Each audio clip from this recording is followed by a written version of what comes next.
Hi, welcome back guys, this is your friend, WTFW with another fiction. What if Deku awakening teleportation powers in Multiverse? Now before starting, please give this video a like and subscribe to the channel if you want more videos like this. Now let's get into the fanfic. My name is Izuku Midoriya, hero named Deku. I was a quirkless kid in a world of heroes until I met All Might, the symbol of peace. He trained me and gave me one for all, his quirk. For the last 2 years, I have fought villain after villain and have been training to become a hero. Because the world needs a symbol of peace. Someone that could save everyone with a smile. And there is nothing else I would ever want to be. Okay, young Midoriya, let's try again. Izuku turned to look at the greatest hero of all time. Though he was now retired, All Might had been the symbol of peace of Japan for decades. And more importantly, was the man that had allowed him to reach his dream. The man that had finally told him he could be a hero. With a smile, he pointed to the opposite side of the gym, where Kaken, Izuku's childhood's friend, was waiting. Come on, nerd. We don't have all day, Bakugo shouted. Izuku nodded and focused on a point next to him. He concentrated on getting there without actually moving, his entire being just disappearing from where he was and reappearing there. And a moment later, he was next to Bakugo, panting heavily. There was a blast of air from where he had been standing before, and All Might covered his eyes to protect them from it. Bakugo had to take a step back as the air near him surged outward, while he felt his feet move slightly higher to be above the rock under his feet. I see. The sudden disappearance of my whole body from there to here causes the gas near me to be displaced, and the air near the point where I was before rushes in to fill the void, which causes an air blast. I move away from solid objects though, which means in that sense, it works like Tagata's quirk did. Stop it, Bakugo shouted, interrupting his thoughts. You are creeping me out. Izuku stammered for a moment, surprised by the fact he had been talking out loud. He thought he had it under control by now. This is all like the note said. Teleport, the quirk of one for all's third user. All Might commented, from what little I could find, he was able to teleport in any place he could visualize in his mind in a 10 kilometers radius. So, we need to figure out how much more power you have right now. Yes. But how do we do that? Izuku asked. I can't just teleport to somewhere else randomly. I would risk to accidentally hurt someone. Don't worry, young Midoriya, I am here for that. All Might replied with a smile. He showed him a video that Izuku realized was a live feed on his cell phone. I asked Principal Nezu, Tsukachi, and David for help, and mostly the principal and David came up with a plan. Look. Izuku looked at the video. The principal of UA, Nezu, was sitting next to a large clearing in a forest with a large X painted in the center in bright red, calmly drinking tea. All Might touched a button showing Officer Tsukachi standing in an empty alleyway, with a large white towel on the ground, an X painted on it. Finally, the last showed a lab of some sort, where David Shield was waiting behind a screen, looking to a large panel on the floor with a third cross painted on. We will figure out teleport's range with this simple test. Principal Nezu is in a park 11 kilometers from here. That way we can make sure you can actually go over the third's distance. With Tsukachi, we will see if you can make it to 10 times the distance. And Island is unlikely. But if you can make it that far, your quirk has incredible applications. David says you would shatter the world record 10 times over. All Might smiled, and Izuku felt reassured. Just do your best, and don't worry. According to the notes, using the quirk over the limit only resulted in it not working. Deku nodded, focusing on his first target. He looked at All Might's phone, and then there was a pop. A moment later, Deku stumbled over a red cross in the middle of a forest, a rush of wind sending the leaves on the ground fly. Principal Nezu smiled. Excellent work. How do you feel? Izuku panted.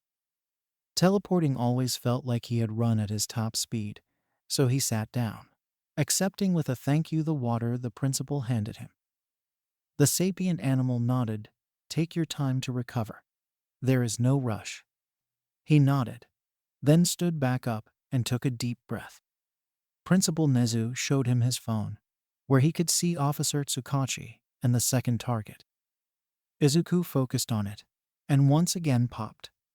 Tsukachi took a step back as Izuku appeared in front of him, this time managing to stand on his feet, even if shakily, while breathing heavily.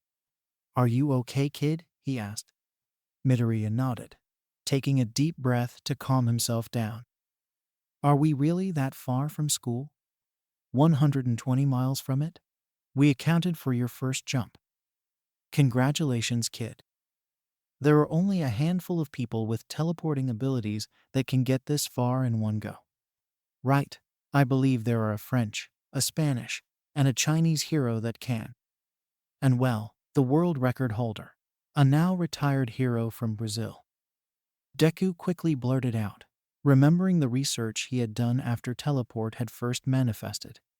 "You are well informed," Tsukachi replied with a laugh. "Well, want to see if you can shatter all records?" Izuku nodded, crouching down and staring at Mr. Tsukachi's phone. David Shield raised a thumb toward the screen with a smile, while Izuku stared at the platform in front of him. Then there was a pop. Izuku stumbled in the alleyway, losing his balance as his iron soles clattered on the asphalt and falling face first in a bag of trash. He looked around, noticing he was in the same alleyway as before, though it looked filthier, darker. Large graffiti he hadn't noticed before was covering every wall. "Ah, seems I can't go that far. Sorry for bothering you, Mr. Tsukachi." "Mr. Shield," he said. There was no response. Izuku looked around the alley. He suddenly noticed the sun was a lot lower than it should have been. "Wait, why is it so late?" he wondered, standing up and taking a better look around. No trace of Officer Tsukachi or of the towel. Instead, he noticed a pool of red liquid on the ground, apparently expanding from the corner between the main street and the alleyway. Without hesitation, he moved around the corner and stepped back, horrified. A man that appeared to be in his late 30s, though it was hard to say because of his long blonde beard, the unkempt hair, and the filth that covered his face, lied next to a wall, a pool of blood, the warm red liquid surging from his belly. He was barely conscious, but without thinking Midoriya kneeled, putting his hands over the large stomach wound. "I need to take him to a hospital fast." "Where would that be?" The man turned to him, and his eyes widened. At first, Izuku thought it was surprise, or even relief, but then felt him tremble. The man whispered something that made Deku jump back in disbelief. All for Deku. It was not what he said that truly scared him. For Midoriya, what was truly terrifying was the voice that had uttered those words. Because even if it was hard to understand, the man's voice reminded him of a person he knew. But it was also someone that was not nearly that old, and that should have had a tail. Ojiro?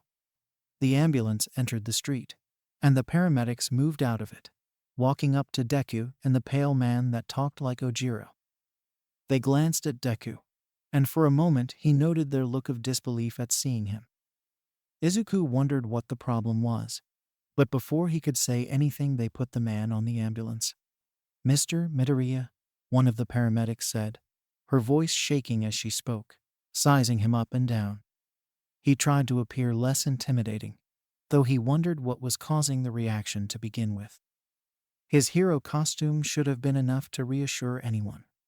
"Yes? Sir. I understand you want us to heal this man, right?" Of course," he shouted.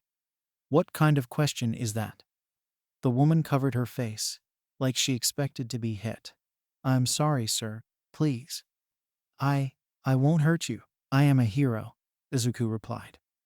Maybe she had bad experiences with other heroes. "I guess there can be a few that are tough to deal with, but this seems excessive. Maybe some incident." The woman's eyes went wide as she took a step back, her arms trembling. "Oh, of course, sir. Whatever you say, sir." Izuku's mind raced. He could not think of an answer to the situation. Why would this be anyone's reaction to a hero? Without thinking, he jumped on the vehicle. If he went to the hospital, he could find out something more. As the ambulance raced at a speed he was quite sure put them all in danger, he stared at the men that were taking care of the wounded. They kept glancing at him, at his clothes, at his face. And every time they did he could see their expression, the confusion and fear in their eyes. They stopped next to the hospital and got down. Izuku followed them, thinking they would just tell him to wait after they entered the waiting room. But nothing happened. They didn't even try to stop him.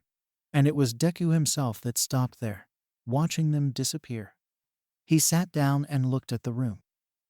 There was a television on one side, currently only showing commercials.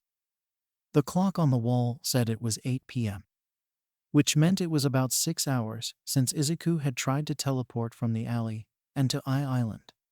What is going on? He asked himself. The first idea that came to mind was that, somehow, he had passed out when he attempted to port to Mr. Shield. But a police officer wouldn't just abandon him in an alley if that happened. Moreover, Izuku clearly remembered the feeling of teleporting. He had felt the pop and the rush of air on the other side. Aside from him, the room was empty, except for a few chairs. He looked at his phone. For some reason, all of his apps weren't working, requiring some atrocious amounts of updates according to the pop-ups. He looked at the phone calls but found none. No trace of his mother, All Might, or someone else. That was confusing. He remembered well the time All Might had called him over and over just because he was out for grocery and fighting gentle criminal, so he couldn't imagine that the retired symbol of peace would just let it go so quickly. His mother wasn't as apprehensive now that he was at UA.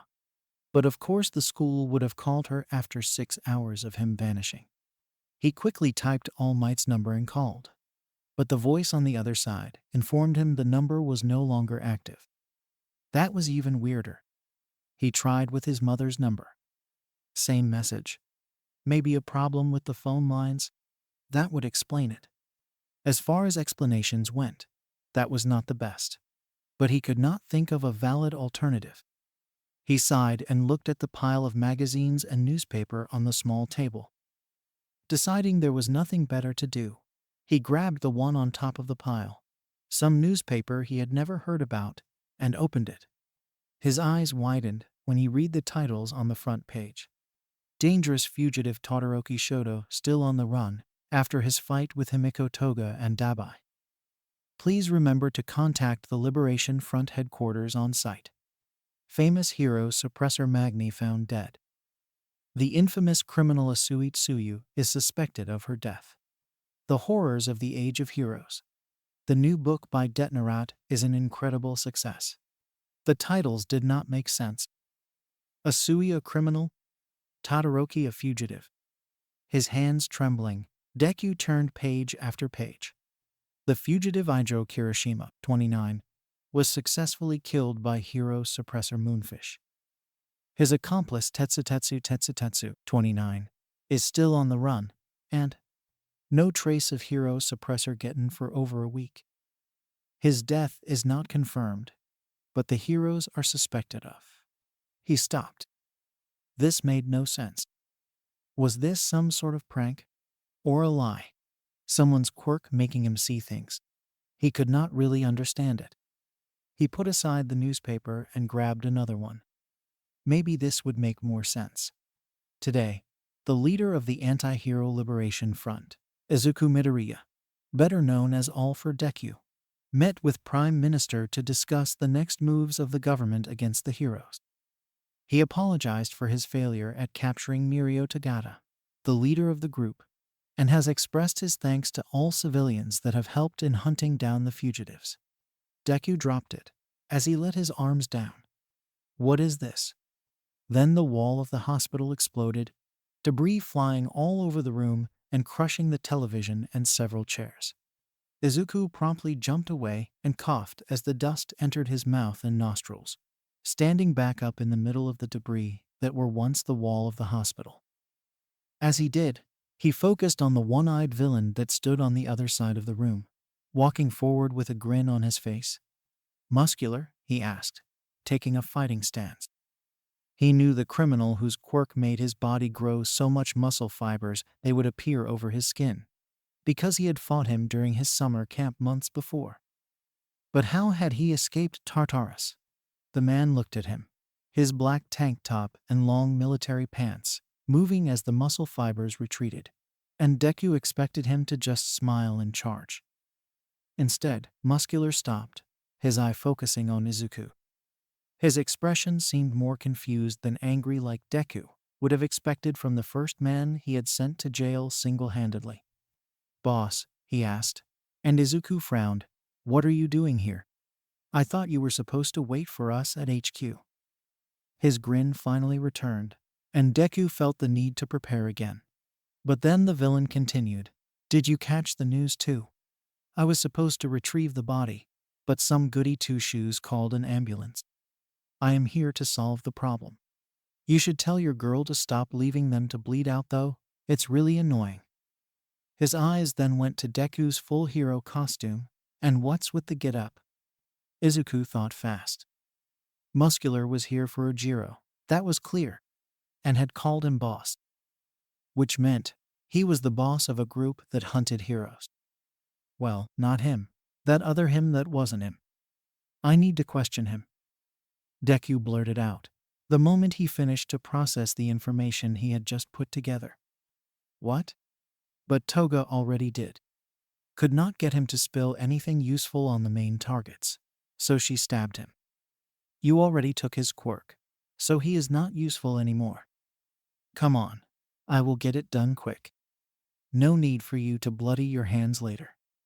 "I said I need to question him." "Muscular," Deku repeated, doing his best to sound confident and menacing. He personally thought he was not coming off that well. "I will deal with him when I am done. Please buy it, please buy it." Muscular was a tough opponent. Even with his new powers, they were going to do a lot of collateral damage fighting, so challenging him in a hospital of all places was out of the question. He could only hope he did not sound too different from the other himself. Then, Muscular just sighed. "Sure, of course. Whatever you say, boss," he replied, surprisingly sheepishly. "I will go back to patrol then. I hear they have sighted hawks just west of here." Deku just nodded, clenching his fist. His instinct was to tell him to not go, to stay where he was. To tell him he was not going to take down a hero. But he had already understood something was terribly wrong, and had already decided fighting in the hospital was not an option. Muscular left, running away with heavy steps. Izuku just watched a nurse slowly emerge from a door and look around. She appeared distraught seeing the broken down wall. He started, but the woman just gasped. "It's not a problem, sir, I am sure. I am sure you had a reason," she said, quickly running back inside. He tried to piece things together, but his mind gave him nothing. Somehow, his friends were in their late 20s, some dead, one at risk of dying in that same hospital, and somehow it was his fault. Or well, all for Deku's fault. And who even was all for Deku? Where had he come from? He grabbed the newspaper again, running through the articles. He could not find any other mention of his friends, but there were other heroes here and there. The wild pussycats had fought twice a group of twice. The newspaper said somewhere in Camino Ward, and lost. Mandalay had been arrested, while the others were on the run. Hero Suppressor Overhaul and his anti-quirk squad had been deployed against Endeavor's group, currently active somewhere in Misutafu. But currently the hunt was giving no result. "I need answers, and fast," he decided, just as the light from the operation room went off. He turned, and the same nurse he had seen before walked out, doing her absolute best to appear calm and collected, but doing a terrible job at it. We did it, sir. He is stable, and our doctor used his quirk to speed up his healing. By tomorrow morning, he will be able to walk." Should we call the police?" she asked. She was. "No," Deku said. "A bit too strong. I mean, it won't be necessary." He continued, With a kinder tone, I will take care of it. At this point, Deku knew a number of things. His alter ego was feared by everyone. Muscular himself had just walked away when he had told him so, and everyone else was terrified of him. So terrified no one was even commenting on an entire wall getting rammed down by a hero suppressor. I will wait in his room.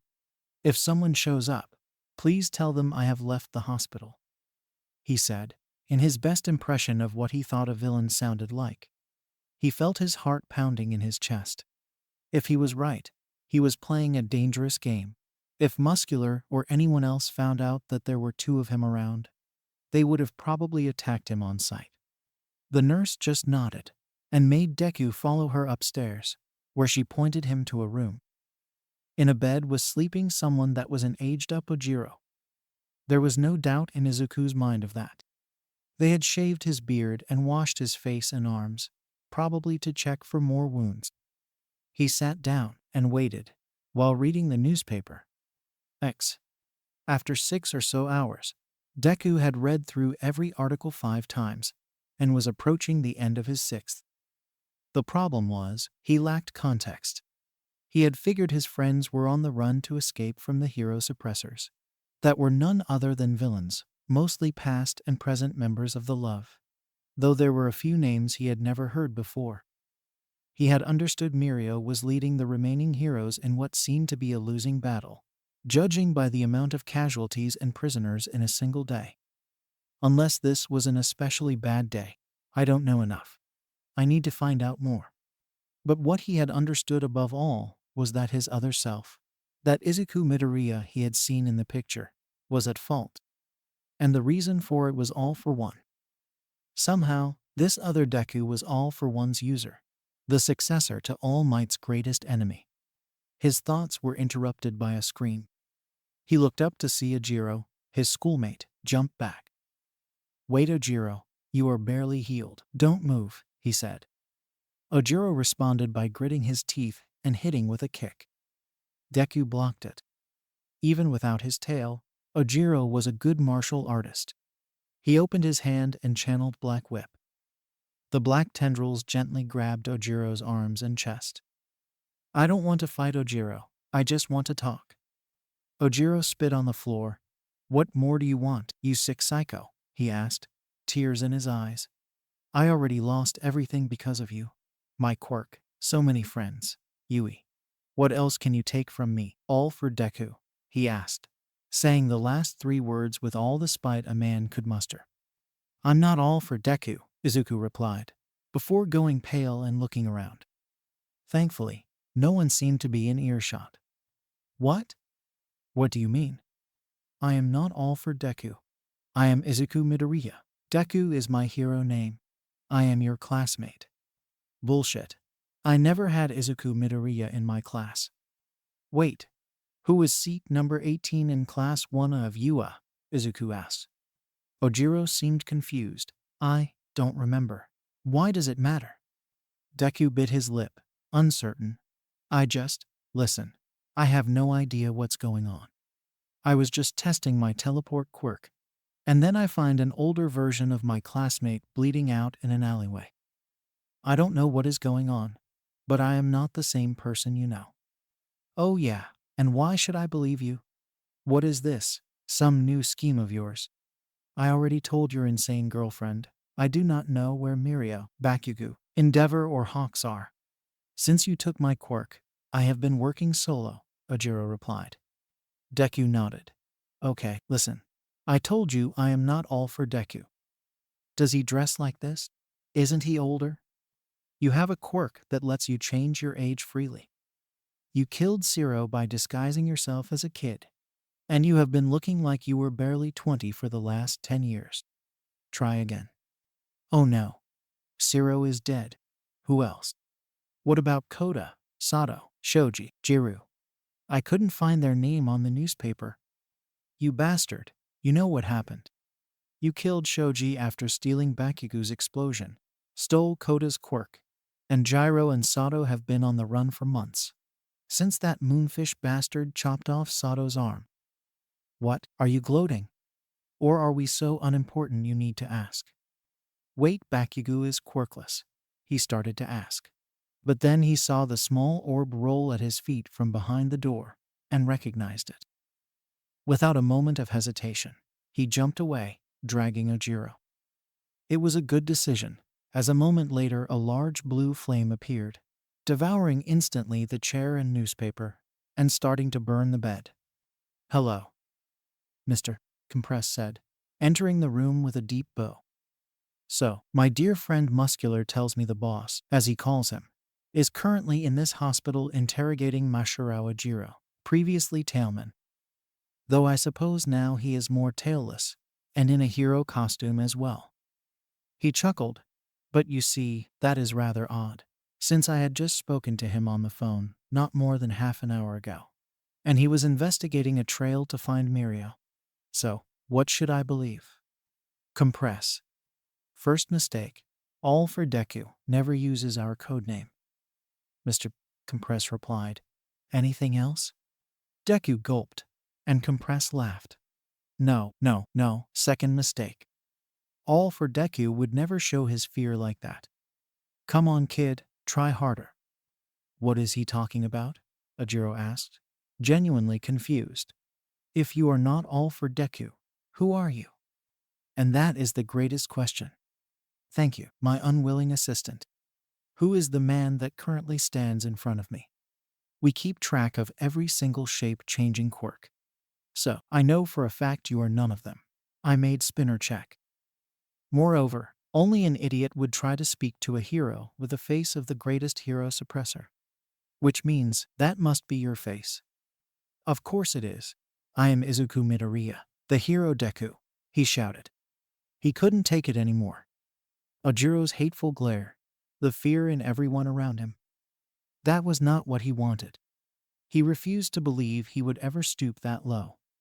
A bold declaration. "What makes you think you are, kid? How old are you?" 16. "That's 13 years too young to be Izuku Midoriya, kid. Which means you are either delusional, insane, or very, very stupid. And considering you called yourself a hero in front of the leader of the hero suppressors of Eastern Japan, I can only assume it's the latter." With that, Compress took out a gun that seemed to appear in his hands and aimed at Izuku.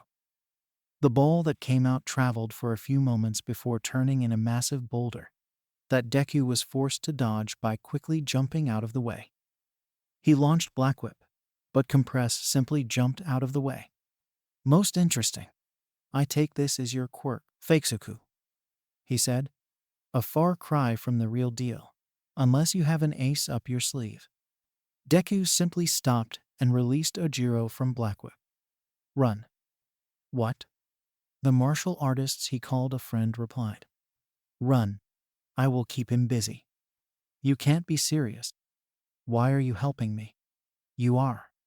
I am Izuku Midoriya, Deku, a hero," he said, taking a fighting stance. "Now run." Ojiro stared at him a moment longer, then laughed before taking position. The same stance Deku remembered, bar the lack of a tail. "Never thought I'd ever fight next to you," he said, and they both jumped to the side as another boulder smashed their way. Ojiro recovered quickly and lunged forward, hitting with a punch in Mr. Compressed guts, before taking a step back, his hand bleeding and a horrified look on his face. "You didn't." "Ah, you noticed," Compress said, removing his mask to show a large grin. "Your friend Red Riot had a very nice quirk. I must thank him. Make sure to inform him of that." "You monster," Deku shouted, kicking forward. Compress flew back, his arm bent in an unnatural position. "What?" he asked. "That doesn't make sense. How did you kick with enough strength to break my hardening?" "That's not your hardening," Izuku replied. "That's Kirishima's. And you aren't nearly as strong as he is." "Was." Compress corrected, but Deku noticed he was a lot more careful now. "Neat trick, kid. So, you have both the whips and that strength enhancer. Now that sounds more like the Izuku I know." "No, that looks more like," Ojiro gasped. "How?" We lost it years ago. Deku felt a chill go down his spine, but chose to wait for later before asking question. We need to get out of here, Izuku said. We can't let him endanger the patients. Yeah? The blonde man replied. How do we convince him though? In response, Compress raised his remaining healthy arm and fired 3 more shots. Deku this time did not move, instead extending Black Whip like a net. It was hard, but he managed to stop the boulders. Then he grabbed Ojiro and jumped out of the window of the 10th floor. Are you insane? Ojiro screamed. I get I almost died today, but I don't really feel like turning into a red stain on the floor if I can avoid it. No, trust me, he shouted, and teleported to an empty slot in the parking lot. While they had made the last test the distance, Deku had already tried a number of things with teleport. The 2 relevant information now were the fact that it allowed him to carry organic matter without gory results, and that it transmitted kinetic energy while not allowing to change the direction his body appeared at. Meaning that if he was already falling down, teleport could not save his life. That was, if he didn't use one for all, making sure Ojiro's neck was protected by Black Whip. He crashed in the parking lot, taking a deep breath as the air blast faded. We need to run, he said, using his full cowling. Ojiro nodded, quickly recovering. Follow me. I have a hiding place not too far from here, he explained, starting to move. So you trust me now? Izuku asked with a small smile. If you were the real all for Deku, what happened up there would make no sense whatsoever. I know Compress enough. He wouldn't sacrifice an arm for his act. Speaking of which, you broke his arm. That's enough to gain trust points from me. Just don't expect to get introduced to other heroes. Ojiro replied with a smile. I don't know who you really are, but I won't let you die after today. Deku. He shook his head. Yeah, sorry, I can't do it. Mind if I call you Izu? No, it's fine, Izuku replied, as the 2 ran from the hospital. Suddenly, Izuku stopped. The nurses and doctors. They aren't going to. All for Deku only hates heroes. They will blame all the damage on us and ask the people that saw you to keep quiet. It won't take more than that. Most people have just agreed that the best choice is to stay on his good side. Now keep running. I don't understand. How did this happen? Midoriya asked as he started to take speed again. When did things change? I'd say it started 12 years ago. Sometime after All for One fought All Might on Naboo Island, when heroes started dropping like flies in weird accidents.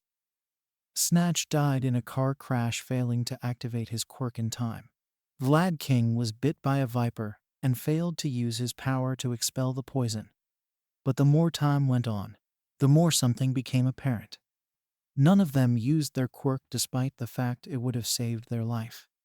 Deku said, understanding what it meant. It was all for Deku, wasn't he? Yes, Ojiro said, clenching his fist. We didn't know it, just thinking it was some sort of bad luck. But he was already taking out those he could. Probably also trying to put together his own power set. Ojiro stopped, entering an alleyway and pointing to a small window that opened on a basement. He pushed it and checked something on the top, before nodding and squeezing inside. Deku did the same, though he almost got stuck. The place was small, a basement Ojiro had somehow turned in what could be generously called a crappy apartment. An old television, a reclining chair with a blanket, and a small fridge under the TV. No trace of a shower or sink, but there was a tent on the side of the room. Ojiro disappeared behind it, and rummaged until he came out with a stool he handed to Izuku. Here, sit down, he said, opening the fridge to take out a beer for himself and throwing a Coke at Izuku. I don't have much left here, but they shouldn't know about this place. If they somehow do, with that teleport of yours we can get outside.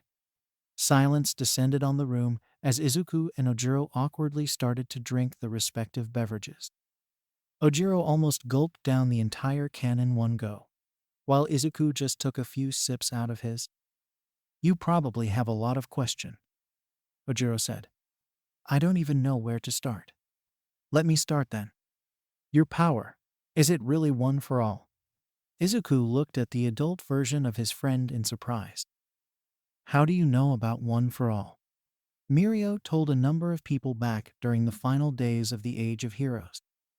Everyone else eventually learned the truth, since once he lost it, there wasn't much of a point in keeping quiet about it. Izuku almost spit his energy drink. Wait, Mirio lost one for all? How? It's a long story, Ojiro said, finishing the bottle. To give you a summary, he was tricked into shaking hand with All for Deku. You can imagine how that went. Izuku went silent, starting to think what he could ask. You were saying that heroes started to die. But I can't believe no one figured out that so many accidents were absurd. They were not all accidents, Ojiro replied. Around that same time, the villains started to get really dangerous. They had perfect information on the fighting pattern of various heroes, along with their patrol plans. Weakness, strengths, quirk limitations, they exploited everything. That's how we lost Mount Lady, Kamui Woods, and Edgeshot, among others. In 3 days, a promising team was taken down like nothing, one at a time, and we had no idea who was behind it. All for One was dead after all. But how does that make people doubt the heroes? It's not their fault. Good question. But around that time, the Hero Revolution Party appeared online. They started small, but gained a following by publishing articles on the failings and supposedly evil acts of various heroes. Stuff like the background of Endeavor's family, accusing Midnight of indecent acts, exposing Uwabami corrupting the jury of a beauty contest. They started piling up more and more stuff, claiming that the heroes were nothing more than violent thugs that saved lives for popularity. And they clearly were not nearly as good. Nothing illegal, of course. Everything was either true or so believable and hard to disprove people did not care if it was. Then they started making villains appear more sympathetic. Failures of our society. Himeko Toga shared her story. Twice did the same.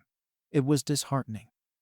Especially because, since the heroes kept failing, the crime rate was rising, making their claim appear more and more genuine.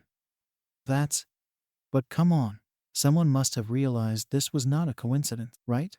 I can't imagine everyone believed them. Izuku asked, shocked. He could not believe society would turn on their greatest heroes on such basis.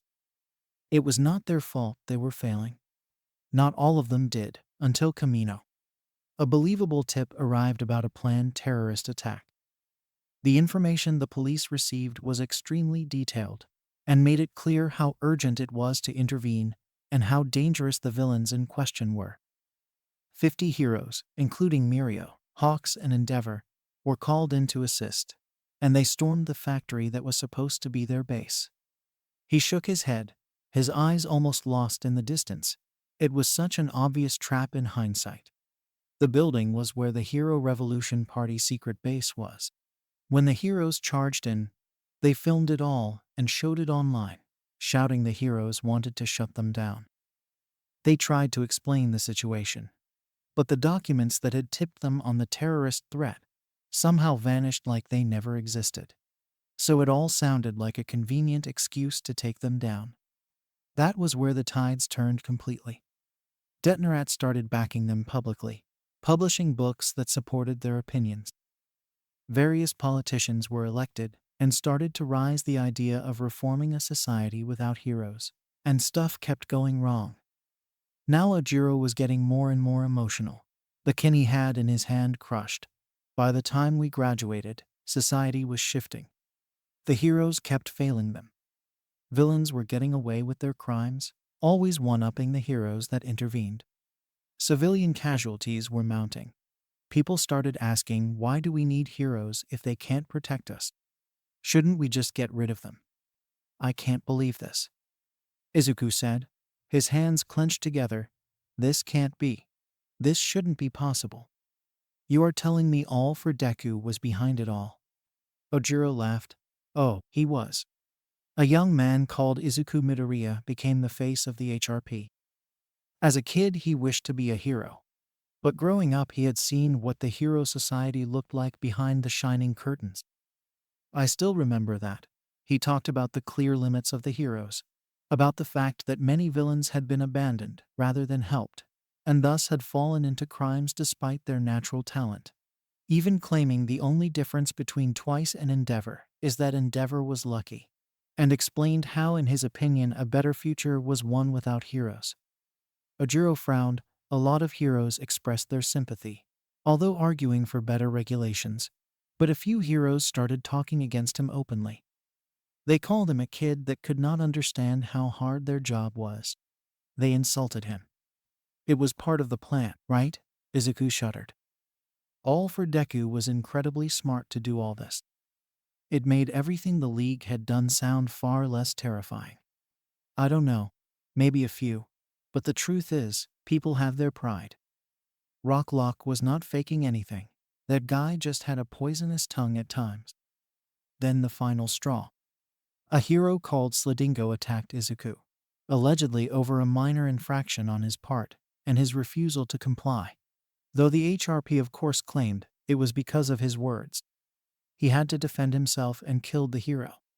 He was accused of unrightful use of his quirk, for killing a hero instead of complying.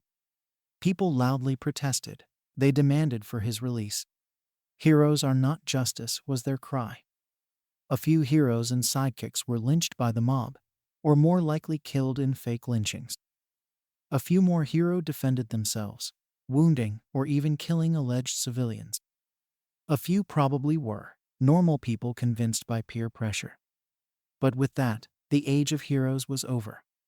From his hospital bed like he needed one, that filthy liar Izuku suggested for the laws to change. He asked to consider what they were doing and take a stand, and then said he would like to talk to the number one hero, to see if they could come to an agreement. Mirio, the number one by then, visited him in the hospital, behind closed doors. That's when it happened, right? Ojiro nodded with teary eyes. When he came back outside, he was crying, and without his strength and powers, left with only his old permeation. We found out later that Izuku had given him one final deal. He told him he wanted to collaborate, that he wanted to see a future where we were all equal. But that to do that, he needed his help. Mirio. Mirio was always a man ready to pursue peace. He was our symbol after all. Izuku proposed to shake hands and make up. And when he did, he activated some paralysis quirk. And then it was gone. One for all, the treasure that had allowed All Might to become the symbol of peace was stolen. It's stupid, right? Something so precious, something so important, lost to a handshake that was supposed to pacify the world. There was a burst of air from the back of the room, a sudden rush of air. They both turned and froze. Deku's eyes went wide, while Ojiro shouted. There, in a corner of the room, stood a man with green hair and freckles, a grin on his face. Hello, Izuku Midoriya. Izuku Midoriya said, stepping forward. My name is Izuku Midoriya. When I was a kid, I discovered I was quirkless. But my dream had always been to be a hero, so I refused to give up. I was ridiculed, pitied, despised. One day, I got the chance to meet the greatest of them. All Might, the symbol of peace. In awe, I asked him if I could become a hero as well. He said no. I cried that day. I cried so much. In the end, I found myself standing on the edge of a bridge. If even All Might thought I was hopeless, why even try? What was left for me but a life of crushed dreams? They were all right. I would never be anything more than a footnote in others' lives. But that was when I met my master. All for One was his name, and he was searching for a successor. He saved my life and told me that what All Might had done was wrong. He enlightened me. He showed me all the failures of the heroes and of the world I lived in. He showed me how I wasn't the only victim of this world that only values power. And I promised to change the world. To get rid of all heroes, no matter the sacrifice. Because heroes are pests, not saviors. Because heroes will look at people and only search for power, crashing the dreams of those that don't have any.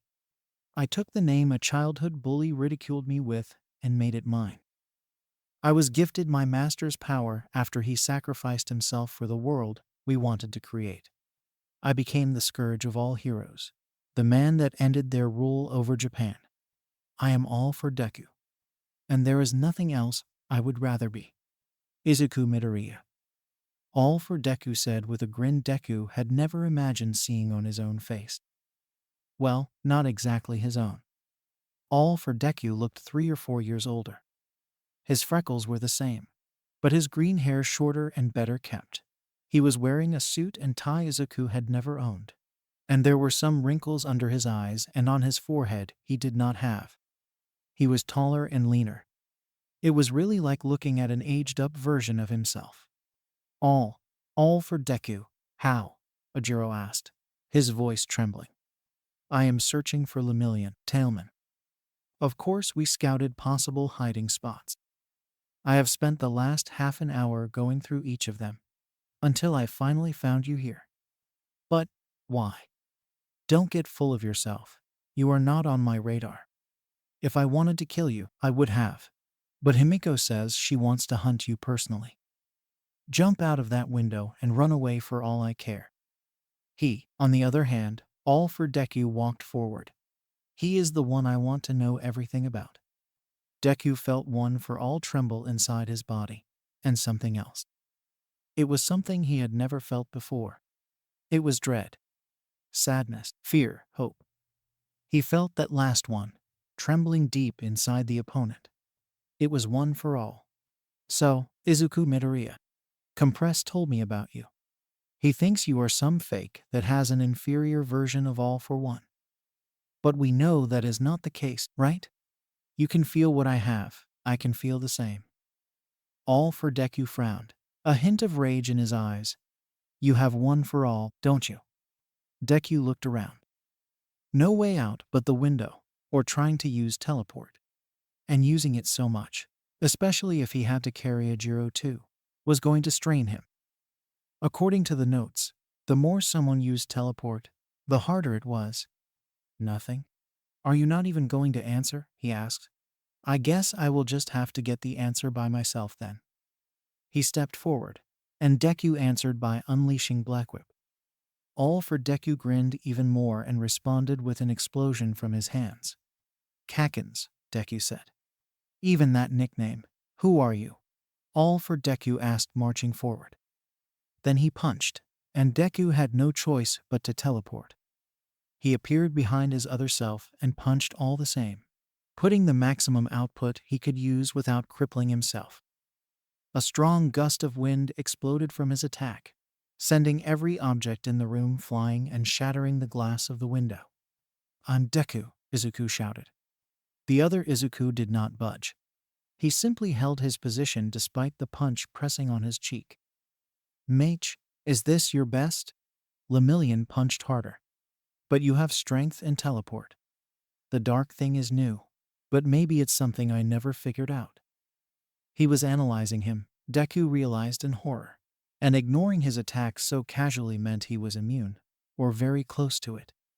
Some quirk that absorbs impact, like the Osjinamu. Suddenly, another punch impacted on the back of his head, as Ojiro's fist connected, but the villain simply chuckled. Come on, if this one didn't work, why would yours? Anyway, I will have to send Himiko after someone else. His face suddenly changed, amusement in his eyes as a tail emerged from his lower back, before covering itself in rivets and hardening like a rock. No one punches me and lives to talk about it.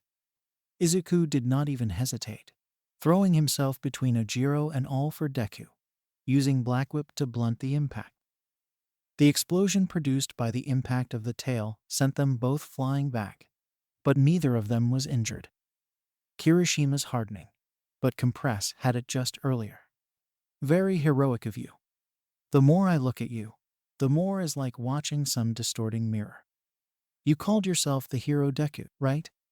There is so much I want to know about you. Where did you come from? Why are you younger than me?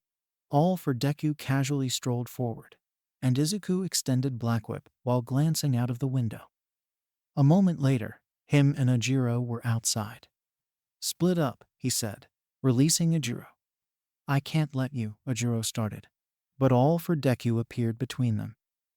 Izuku felt his head split, like someone inside was crying in pain. But he recovered and took a step back. Now, it's not fair to run away from a conversation. We have a lot to talk about, Izuku Midoriya. Izuku jumped forward with a kick, the metallic boots impacting with all for Deku's chest. Surprisingly, that worked, sending him flying. Run, Ojiro. Ojiro stared at him a second longer, then run away.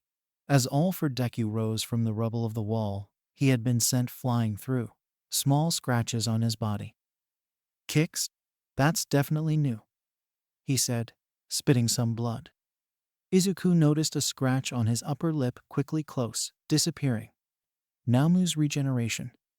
So you know the Naomu too. So many questions. Now, however, let me ask you something. Where are you from? Izuku opened his mouth to reply with something else. Musutafu. Wait, why did I answer? Same as me. When is your birthday? Midoriya jumped forward with another kick. But even like that he could not help but answer, July 15th, he shouted, as all for Deku ducked before unleashing another explosion. Midoriya landed a few steps back, without stopping. Interesting. How did you get here? I was testing teleport and suddenly woke up in this place, he blurted out, before biting his lip. He has some quirk that makes me tell the truth. I see. All for Deku replied, rushing forward with a punch charged with what Deku recognized as one for all. He quickly answered in kind, the kick and punch impacting. Dread and desperation washed into him the moment the two attacks connected. Was that all for Deku's one for all? He wondered, before looking in surprise as he came out the strongest. To his opponent, clear disappointment. TCH, I want to toy with you more, but I have better things to do, so answer this. Where do you think you are? I think this is another world, Izuku shouted as he tried to hit with a follow-up kick. Wait, I do? He asked himself, suddenly freezing and taking a few steps back. What am I talking about? That is impossible. A bold theory, but you know what? I think you are right. He launched forward, and this time Izuku saw his arm bulge as multiple quirk formed a giant's arm. The image of what All for One used in Kamino came to mind, and Izuku used teleport again, moving out of the way as the punch hit a wall, obliterating it and the room behind. All for Deku turned around slowly, as his arm reverted to normal. I think you are right, you heard that. There is no other explanation I can think of. You aren't an imposter or a madman. Neither of those would have won for all. I would have found out both long ago. You are Izuku Midoriya, born July 15th and grown up in Musutafu. Which means you are me, but with one for all instead of all for one. The other Izuku laughed. I can't believe it, and yet it makes a bit of sense. You said you were testing teleport. How far did you try to go? Island. Deku could not help but shout as he unleashed Black Whip again. Fascinating. I never tried it for that long of a jump, he said, before opening his mouth and unleashing a stream of fire that Deku had to avoid by dodging the attack and jumping out of the way. As he did, he recognized the quirk. Dad's. Oh, come on. We both know he wasn't using it. What did you do? Deku asked, turning around slowly, a look of horror on his face. I just took it. You were not thinking I would kill my own father, right? I only hate heroes and the society they empower. He grinned, speaking of which, what you just told me is really interesting. What? Deku asked, before jumping to the side as a blast of compressed air flew towards him, destroying another wall. By now, he could hear the distant sound of sirens. Which meant, soon All for Deku was going to have reinforcement. There are more one for all out there. That is the most important information. You won't have the chance to use it. Another voice that sounded familiar to Deku declared, before a punch emerged from the ground, followed by the rest of the body of a man with blonde hair, impacting at full strength against the villain's chest. Mirio Tagada, or better an older version of him, wearing a tattered cape and a worn-out version of his Lemillion costume and sporting an unkempt beard, glanced back towards Deku. I can't believe Ojiro was telling the truth. I thought he had snapped. Mirio. Lemillion. All for Deku shouted, lunging forward, before a stream of ice enveloped him. A taller Shoto Todoroki, his hair black, ran towards them. He had grown an impressive musculature, looking more like his father in build, and now was several centimeters taller than he was in Izuku's time. But Midoriya easily recognized him thanks to the scar. Get running, he shouted. This won't hold him for. An explosion erupted from inside the ice, and the other Izuku emerged from the various chunks. Tailman can call Lemillion for reinforcements. Did he lie to Toga? No, he was telling the truth. He hadn't seen Mirio or me in years. He just still had Hagakure's number, who then called me. Todoroki said, and I was meeting up with Mirio. He clenched his teeth. He is using confession. I noticed. Mirio replied, You are Izu, right? Why, yes. Run. What? Why? Because you have one for all. You are giving us hope again. Mirio shouted as he attacked again with a punch that phased right through all for Deku's hand and hit his face, before recoiling back with a cracking sound as it was stopped by some other quirk. I don't know who you are and how you came here, but you can save us, he smiled, turning to face him. Please, be a better successor than I was. Very moving, Lemillion. The other Izuku replied with a grin, before crashing a wave of Todoroki's ice with an explosion. But let me be clear. He isn't going anywhere. And how are you going to stop him, Midoriya? I am not. He replied. He is coming back, he said, blocking a kick with his left hand. Deku looked at him in surprise, and the other Izuku smiled. See, you heroes are all the same. You will always try to help each other. That's why it's so easy to take you out. And with that he unleashed a shockwave, the same kind Izuku remembered from Kamino. Now the buildings nearby were crushed, turned into piles of debris. Deku coughed as he got back up, gritting his teeth. Todoroki was on the ground close to him, and Deku ran forward. Are you okay? He asked. But the ice and fire user just pushed him away. Never get close to me again, he hissed. Izuku nodded slowly before he looked up, where all for Deku was standing, 10 feet in the air, looking down to them. Todoroki turned to look at his left, like he had heard something, and immediately unleashed a surge of ice. Mirio, we need to run, he shouted as Muscular broke through it effortlessly. Go, I'll keep them busy, Mirio shouted. Tagada, you are the symbol of peace, he shouted. You need to survive, he said, before returning his attention to the incoming hero suppressor. Deku acted first and jumped towards Muscular, unleashing Black Whip, blocking the giant mass of muscles in its track. You tricked me, good kid.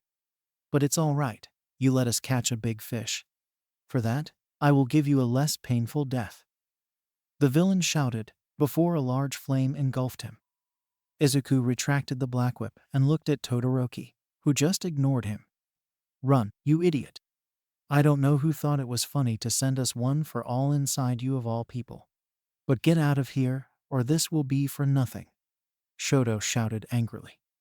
I don't even know where to go, Midoriya shouted before using his air force to hit Muscular square in the face, blood coming out of the villain's nostrils. Todoroki grumbled, of course. He took out a phone and throwing it at him, get out of here and call Hagakure. But, I said go. I don't need to see your face another minute. One Midoriya is enough. Izuku turned to Mirio, who was fighting against a flying, evil version of himself, then shook his head. I can't, he shouted before using air force again, this time aiming at all for Deku.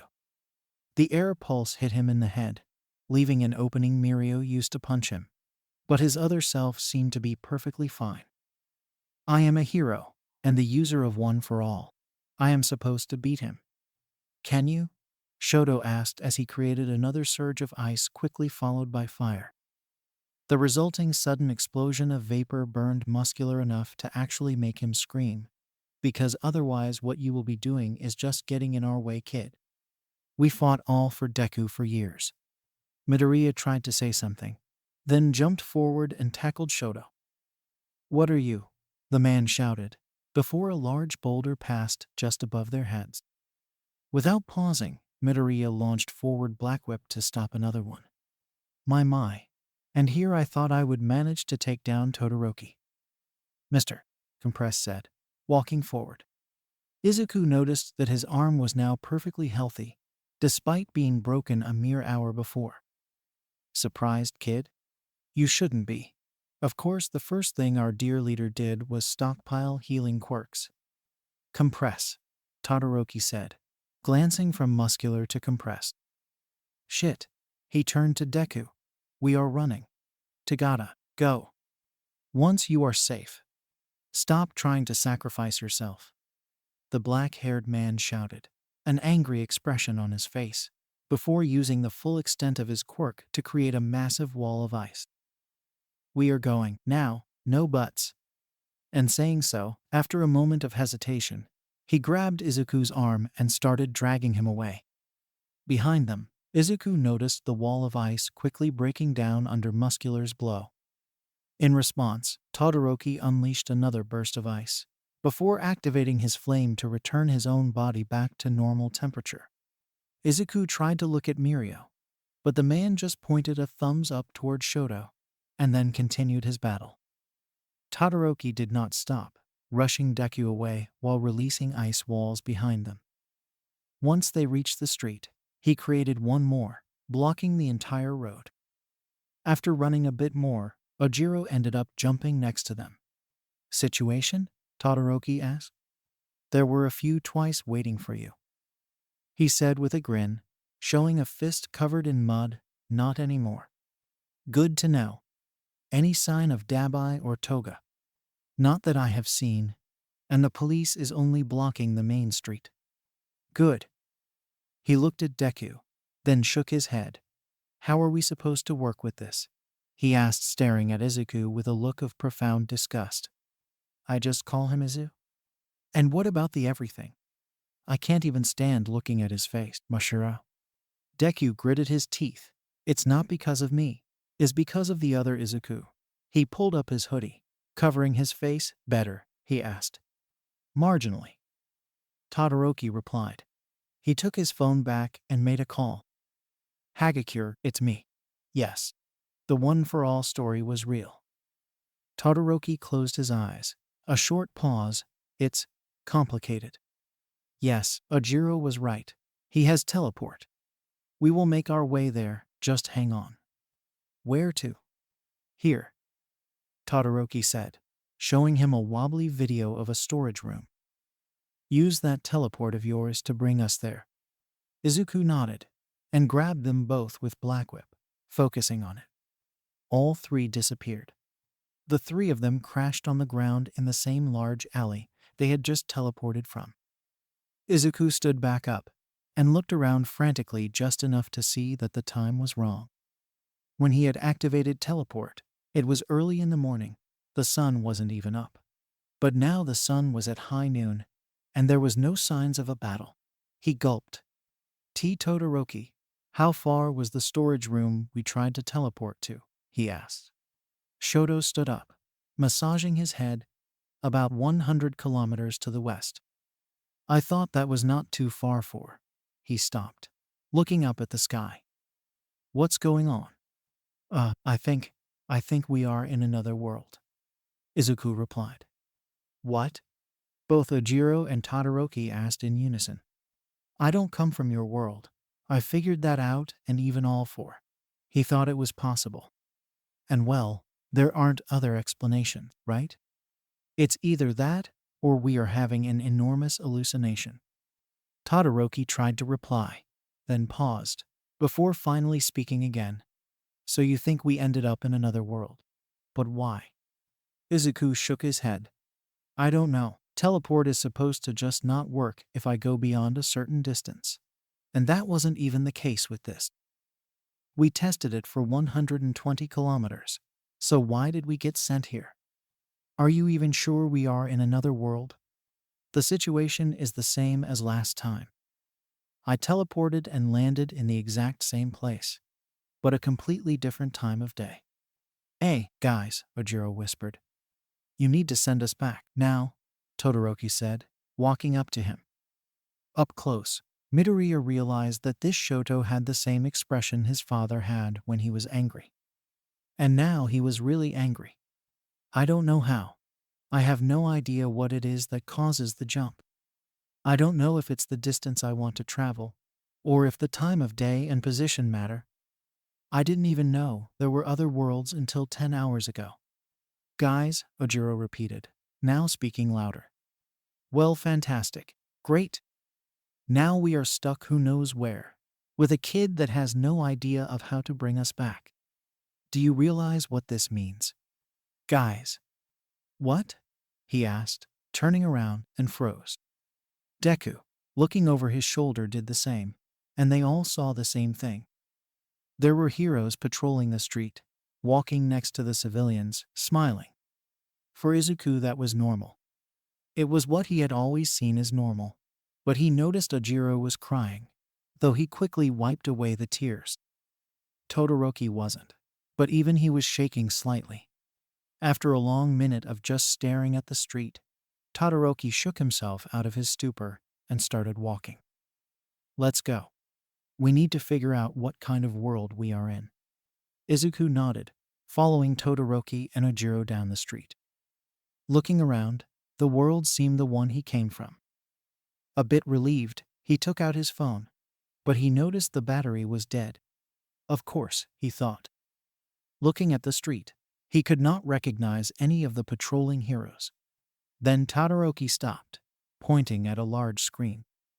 Ojiro did the same, and Midoriya turned around to then gape at the screen with wide eyes. Hello everyone. This is number 2 hero, Shouko Todoroki, here to talk you about a new hair product. This revolutionary product from Seiyusen Shampoo. A smiling woman with short white hair was talking, showing a bottle of some shampoo Izuku had never heard about before. Izuku just looked at the screen in surprise, but Ojiro did not. At first low, then stronger and stronger, he started laughing. Shouko to do, Todoroki, my, you look really good with long hair Shoto. The ex-hero managed to stutter between fits of laughter.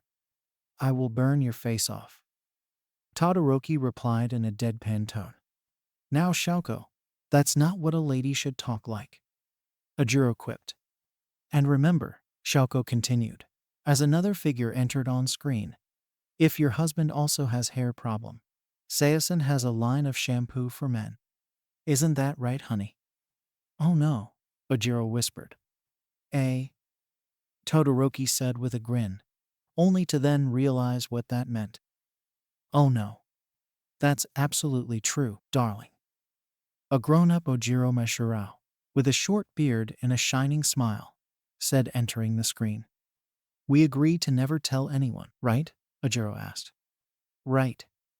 Shoto replied, coughing before turning to Izuku. So, is this your universe, Izu? Midoriya shook his head. Where I come from, you two are of my same age and men. They look to be older than Mr. Aizawa or Miss Midnight. Not to mention you are a woman. True. Todoroki replied. So there is at least a third universe. Well, does anyone have an idea? I admit I'm a bit lost. Should we try to jump again? Ojiro proposed. Maybe. But we have no idea of how this world jumping thing works. Well, what's the alternative? We find a one-for-all user that does. Izuku replied. They both turned to look at him. How? I don't think every world would know about one for all and all for one. We don't even know if they all have them. Ojiro commented. No. But we have the advantage that we already know about it. We can put together clues that people from this world wouldn't. Shoto thought for a moment. Before smiling, Izu is right. We will try to figure out who got one for all in this universe and work from there. Worst case scenario, we can just randomly jump and hope the next universe is better. But if we find someone with the quirk that knows how to use it, we are set. Izuku nodded. Then a thought suddenly popped up as they started walking again. You both know what one for all looked like in your universe, right? I mean, the other quirks it contained. Yes. Teleport, shade, float, bolt. I remember those 4. So you never saw this? Izuku asked, releasing a thin black whip. Not that I can remember. Todoroki said, but to be fair, Mirio hasn't had the quirk in years. Yes. But even all for Deku said he could not remember a quirk like mine. It's possible that the quirk themselves changed depending on which world we are in. Todoroki stopped in his track. Damn it. You are saying it's possible that we are in a universe where teleport isn't one of the quirks inside one for all, right? Izuku nodded, and Ojiro groaned. Why can't you have a simple quirk like my tail? It was so easy to use. And it wouldn't send me in another universe if I used it wrong. Izuku tried to respond before a realization hit him, and he turned to them. You two seem oddly relaxed for the situation. Ojiro laughed. Izu, I'm freaking out right now. I am scared. Terrified. But that's more or less how my entire life has been since all for Deku took power. After a while you either go insane or learn to keep it inward. We have been running from him for years. To be honest, what scares me is what's going to happen while we are away. Todoroki replied, before looking around, compared from escaping him, this is nice. You can tell people aren't afraid a hero suppressor will burst through their wall during lunch, or that Midori. All for Deku will send someone to silence them just because they saw something they shouldn't have. Izuku sighed, I'm so sorry for. Don't, kid. Ojiro replied, it wasn't you. Todoroki said nothing, and the 3 continued to walk. The number 1 hero is Diamond Hero, Red Jewel, whose real name is Iron Kirishima, Ojiro announced. The numbers forward are mostly people we know. Shuko Todoroki, Hayaku Tagada, Katsumi Bakugo, Tamaki Amajiki, so either us, or people that resemble us. He scrolled down, there is a Izuku Midoriya. Number 18, Flame Hero, Fire Blitz. That's not what we need. Try to look up All for One or All Might. Todoroki suggested, we need to narrow down who it could be. Ojiro nodded and continued to search, keeping an eye on the time. They had already checked, and the money in this universe was identical to that from Izuku's world. Unfortunately, that meant they only had a teenager's allowance to get by. Once they had eaten what they could in a fast food, they had scrapped together what was left to use a PC in an internet point, since their phones didn't work and Izuku's was dead. Right? All Might died 20 years ago. Complications from an old chest wound. He had already retired by then. Apparently, he did take down All for One in this world as well. Killed him in Genosea. But he got the wound that was fatal to him just 3 years later. There is no mention of his quirk being anything special, so One for All never went public here. Izuku gulped hearing that. Todoroki just frowned. Damn. What about All for One? All for One had a disciple called Mitsuhei Shido. Wait, is that Mina's alter ego? Todoroki asked, surprised. I think so, because he went by the name of Alien King. Izuku said, pointing to a line of text. I remember Mina wanted to use the name Alien Queen before Midnight asked her to choose a less scary name. Ojiro frowned. Weird. I don't remember that. Well, this says he was taken down by Lemillion, Lady Bomb and Red Jewel, with some help from other heroes, after a long fight where many died, so it's one of those 3. One for All is the only chance to really take down All for One. Todoroki concluded. Want to bet on which one it is? Ojiro asked. This is serious, Mashirao. Any way we can clue in further. Ojiro looked up a few of their fights, but then shook his head. All three use a melee style. We can't figure out who is one for all by that.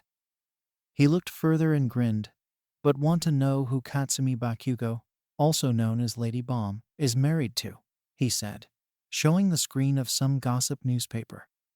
On it was the marriage picture of a woman that had the same hair color of Bakugo and a muscular build next to. For real? Todoroki asked, with an amused look on his face. Yup, he said, looking at Izuku's expression. Ihai, if you keep quiet about us, I'll keep quiet about you. Izuku just nodded, looking at his other self, with the same green hair, freckles, and a large smile, standing next to the woman in wedding attire. Well, this is nice and all, but I don't see how this helps us clue in on who has one for all. Actually, I was thinking. In our world, All for Deku has all for one. In his world, he has one for all. It's a pattern, see? If we assume that he is always related in some way to one for all, then Katsumi Bakugo is probably the best candidate to start. Right? Look up where we need to go. Todoroki grumbled, clearly unamused. I can't even stay away from them in another universe. Ojiro nodded and quickly took note of the address. A building in Kamino. See, that's another pattern. Kamino is somehow always important. I think you are reaching there. Shoto replied, seems a bit too easy to me that we should just follow his alternate selves, but it's worth a shot. They left the internet point and started walking. Do we have enough for 3 tickets to Kamino? Ojiro asked. Only for one person, if I use everything I have left. Deku replied, after that we won't have anything. Then we don't pay. Shoto simply stated. Wait, you want to get on the train without a ticket? No, I don't want to risk getting involved in a dispute with an inspector that's feeling a bit too diligent. Not to mention we don't have any valid ID. How do you explain that without getting into a mess? In short, we can't take a train. He replied, pointing his thumb to a parking lot nearby. I want to take one of those. Mashiro knows how. He can do it in a minute. Ojiro nodded in agreement. Deku was flabbergasted. Wait, are you saying you want to? He lowered his voice to a murmur. Steal a car. But that's wrong, Todoroki. It's a crime. Shoto sighed, pinching his nose. We are just going to borrow it. Once we are in Kamino, we tip the police about the stolen car's location, if it makes you feel better. But what if a hero catches us? Todoroki's expression changed. He nervously moved his hand through his black hair, revealing a small line of red and white at the bottom, the sign of a regrowth, thinking. I forgot there isn't just the police to deal with for a criminal. Okay, Mashirao, we will make sure heroes don't come in the parking lot. But please, choose a car without an alarm. I wasn't going to anyway. I sure hope so. Come on, Izu, follow me and act normal. Midoriya nodded, fixing his hoodie a bit more. I am stealing a car. Why am I stealing a car? This is insane. This is wrong.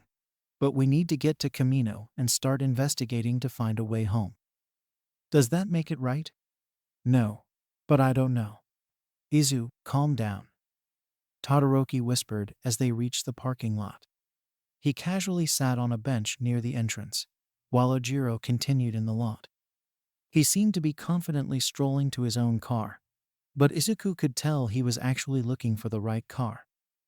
Awkwardly, Izuku sat down next to Shoto, who just looked at him. You are incredibly nervous. Stop it. But, I said stop it. Mashirao will pick the right car. We are going to leave, and... Is everything all right, kid? A voice asked, standing in front of Deku with a smile. Both Izuku and Todoroki looked up at the hero that had just stepped forward. She was a woman with short burgundy red hair in her 50s. A closer look allowed him to recognize her. despite the age difference from the one she knew. Mandalay, he asked. Oh, you know me? I thought I was always the least interesting of the wild pussycats. She chuckled. Well, I notice you look extremely nervous. You are even shaking a bit. Is something the problem? Oh, of course. No problem, miss. Of course there is no problem. Deku replied, shaking his hands and head rapidly. He glanced nervously at Shoto, who sighed. There is really no problem, miss. The man said calmly. Mandalay glanced at Todoroki, at his scar, at his expression, at the age difference between them. Then Deku heard a voice in his head. Nod twice if you are in danger in any way.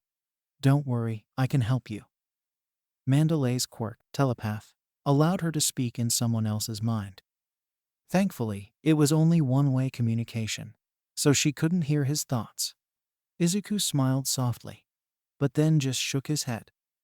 It's really all right, miss. He managed to say without stuttering. I see. Well, sorry to bother you then. Nice hero costume, by the way, but remember that you have to study to be an official one, she said with a smile before trailing off. Both him and Todoroki looked at her as she disappeared in the crowd. Not bad. Todoroki said, you almost got us caught, but you managed to save it at the last second. Deku could tell there was a lot of sarcasm in the remark. Deku sighed, trying to piece what had just happened together. He had seriously just lied to a hero to cover a crime. He felt so guilty. I know we have to do this. I think. To be honest, I'm not sure. I just don't like it and… Hi guys, need a drive? A voice asked next to them. They turned to see a grinning Ojiro behind the wheel of a white car that looked like it had seen better days. They walked in, and Deku immediately checked the car to make sure they were not stealing anything else of value. Luckily, the back was empty. Don't worry, I checked the trunk too. There were only a couple umbrellas and some empty bags. We aren't taking anything they would really care about aside from the car itself. Shoto just sighed, very kind of you both. Now drive. Ojiro nodded and stepped on the pedal, keeping an eye on the speed limit to never go quite over it. After a few minutes, everyone relaxed. Now they were far enough to be just a car in the road among countless others. For a while, no one said anything, but then Ojiro broke the silence. So, what's your world like? He suddenly asked. Izuku blinked. Well, it's similar to this, he said after a moment. Though All Might is still alive, All for One is in jail, and our biggest enemy is the League of Villains. That sounds like some comic book antagonist. Ojiro chuckled. Who do they have that we know? Mr. Compress, Toga, Dabai, Twice, Spinner. Actually, basically everyone I've heard of while I was there, except for Muscular and Moonfish, who were with them, but are in jail, and some guy called Getten. Oh, and Overhaul was a separate group. Shigaraki Tamura is their leader. Never heard of that one. Ojiro replied. What is he like? He has a quirk that allows him to destroy anything he touches with all 5 fingers. It's really dangerous. Izuku replied, remembering his encounter with the man at the mall and before that at the USJ. Sounds like Duster. The quirkless hero shook his head. Think it's the same person, Todoroki? If he is, Mirio would have a heart attack hearing that. Tenchi taught him a lot when they were sidekicks for Night Eye, not to mention dying at the Battle of Endoru to save his life. Todoroki replied. Still, we are lucky at least All for Deku never got his quirk. Can you imagine that thing used for evil? I can, if it's the same one, Izuku said. Right. Ojiro embarrassedly replied. Anyway. Oh, right, you go to UA. Yes. Yes. So, are you in class with us all? Ojiro asked. Yes, we are all in 1A. You know, that's so weird to imagine. The 3 of us in the same classroom, studying together. Todoroki shivered. I don't even want to think about it. Then he glanced at Izuku. Sorry, Izu, but I can't really forget what he did just because you are a good person. No problem, sir. To be honest, this whole situation is absurd. All Might is probably so worried. Ehai, if we are lucky, we run into someone that knows how your power works. If we aren't, you can always zap us again to another world. Sooner or later, we are bound to bump into someone that knows what your quirk's deal is.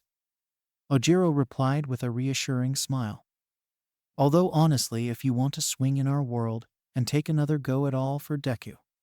Meishirao, we all got excited when you called us about a kid with one for all. But now we know he comes from another world. So let's be real. Who would want to help us clean our mess when they have their own to deal with? I would, Deku said.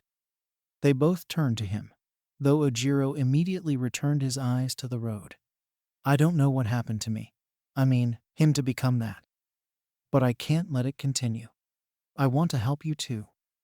I can't just go back home and forget about this whole situation. Ojiro and Todoroki looked at each other. Then they both started laughing. Are you sure your name isn't Mirio Tagada, Izu? Ojiro asked. I guess that's what made All Might choose you guys. You saw what All for Deku looks like, and you are ready to jump back in his maws for a chance of a better tomorrow. Izuku blushed at the sudden compliment. Todoroki was smiling too, which was new considering so far the man had clearly not been happy about Izuku's presence. I just want to protect people. That's what a hero is about. True. Still, I wouldn't fault a hero that is afraid of facing the user of All for One. Not everyone did, after all. A lot of heroes just retired once he took power. Todoroki explained, no one that graduated from our school year did though. Bakugo sure knew how to rally a group when he wanted to. Ojiro laughed. You know what happened that night, Izuku? When they passed the law that declared any hero still active the following day was to be considered a vigilante and arrested. We all got that single message from Bakugo about meeting up at a bar. Once we arrived there, him and Kirishima had put together a party to cheer up everyone. I think it was Kendo's idea. Shoto interjected. It was, but Bakugo went along with it. Remember his speech? Don't even think of quitting, you bastards. If tomorrow there isn't a hero on the street, it's because you all will be recovering from an hangover, not because of some shitty law. Let's show that asshole Izuku how much he scares us, he sighed. I don't think I ever drunk as much as I did that night. Everyone did. Well, except Shiozaki. If you asked me that night, I would have never bet she would have ended up marrying Kaminari of all people. Todoroki replied, looking outside the windshield with a sad look. He was a party animal that whole night, dancing, drinking, and basically destroying the karaoke. She managed to straighten him a lot. Yeah, she did. Ojiro sighed with a suddenly sad look on his face. I miss them so much. Everyone does. Todoroki replied, Kaminari could be an idiot at times, but he was always fun to have around. An uncomfortable silence descended on the car. Ojiro and Todoroki were clearly reminiscing, and to Izuku hearing all this was both terrifying and incredibly sad. He knew hero work was dangerous, but this, hearing about his friend dying, the friends he had met just that morning, was something that made the discussion so much more eerie. The car continued silently on the road to Kamino Ward as the sun started to descend on the horizon. He was standing in the familiar darkness of One for All's dreams. He saw the first stand in front of him, and behind were the others. For the first time, he saw the face of the third. The man smiled at him. You are incredible, kid, he said. Izuku tried to respond, but he found he could not. The third's dark hair were floating like a wind had picked them up, and he noticed the others were the same. He looked at the shadow covering his body, noticing now there were fewer than before, though he still could not move or talk. I never imagined there were more of us. More of him. The first suddenly said, and Izuku returned his full attention to him, Nineth. I can't do much to help you. But I'll tell you this. He put a fist to his heart, gently pushing, one for all, and all of us. Will always be here. Good luck, and never doubt yourself. Izuku looked at his predecessors, at their shape, and saw them smile. Izuku woke up suddenly. For a long moment, he looked around in confusion, looking at the unfamiliar car he was into, and at the two men seating in the front. Then he remembered what had happened the day before. He could not remember when he had dozed off, but he clearly had. He looked out but saw only unfamiliar buildings around the empty parking lot. The sun was rising behind the ones on the east, which meant it was about 6 or 7 in the morning, judging by the season. Both the others, Todoroki and Ojiro, it took him a moment to remember who they were sleeping. The latter snoring softly with a face pressed on the windshield, while the former had reclined the seat. So this isn't a dream, he thought, and that made him remembered one for all's vision. He touched his chest, where the first fist had touched him. Thank you, he whispered. Todoroki's eyes opened immediately, and he stood up. What time is it? He asked. It's early in the morning. Probably 6, 7 at most. The ice and fire user yawned. Fair enough. That's about 8 hours of sleep. I didn't have the chance in a while. Ihai, Tailman, get up, he said, shaking Ojiro's shoulder. The blonde scratched his eyes as he woke up. Come on, I almost died yesterday. Can I get some extra sleep? Sleep when you are actually dead. We need to get out of this car before some hero figures out it was stolen. We already took a risk napping in it. Todoroki opened the car's door and walked out. Izuku followed him, cracking his neck and shoulders. When did I fall asleep? We noticed in Denoa Ward, so before that. We figured since it was already late, we were better off taking a rest together. Thank you, by the way. If you didn't fall asleep, Todoroki would have probably dragged us all to the agency immediately, and frankly I was too tired to handle meeting another Izuku. Ojiro replied, standing up, before stopping. Not that it wasn't nice meeting you, Izu. Aside from the fact you saved my life, you are clearly a nice kid. But, you know. No, I totally understand Ojiro, he said. This is weird for everyone. Understatement of the century. Todoroki muttered, Come on, we need to find that agency. Izuku nodded, moving to put the hoodie back on. But Todoroki stopped him. Don't. I need to get used to having you around. We can't really know how long it's going to take to find a way back. And I can't force you to wear that until then. It's not a problem, I can. Kid, it's fine. We need to work together. The least I can do is look at you in the face, he replied. Deku hesitated, before deciding to comply. The three made their way through the almost empty street, with only a few stores already open, mostly 24-hour shops.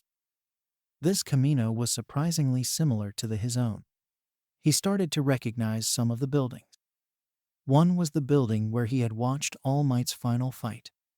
He still remembered vividly the crowd cheering for their greatest hero, and smiled fondly seeing the large screen, even if now it was only showing a commercial. As they continued, they made their way through the residential district, until they reached the address. In his world, Izuku suddenly remembered. This was where the Namu factory was. He could never forget that place. However, in place of the factory here stood a large office building. Checking the doorbell, he saw it was indeed Fireblitz's hero agency. A number of sidekicks were listed below, but Izuku of course could not recognize any of them. After all, they were probably toddlers in his universe. Wow, that's a weird thing to think about, he realized. Todoroki and Ojiro checked the list as well, but then walked away and just entered through the main door. Early in the morning, the building was largely empty, with only a few sidekicks leaving after their night shift or for early morning patrol. None of them really looked surprised to see them just walk in. Probably they thought they had a reason to. Not having any better idea, they walked to the desk and looked around. There wasn't a secretary or anything like that, so they were a bit confused. Izuku noticed the door behind it was open, so maybe they were just working in the back. Kid, you need to organize better your agency. The security is lax, and there is no one at the desk. Even I had a better one.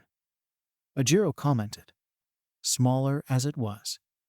Come on, that's unfair. I was number 120 when we were forced to close them. Of course, it was smaller than number 18's. Deku scratched the back of his head. I guess you are right. It's weird. I always thought that I would be more organized once I had my own. Then he raised his voice to try and be heard by anyone that was in the back room. Hello, he shouted. Sorry to bother. But is anyone there? Sorry, just a sec. A female voice replied.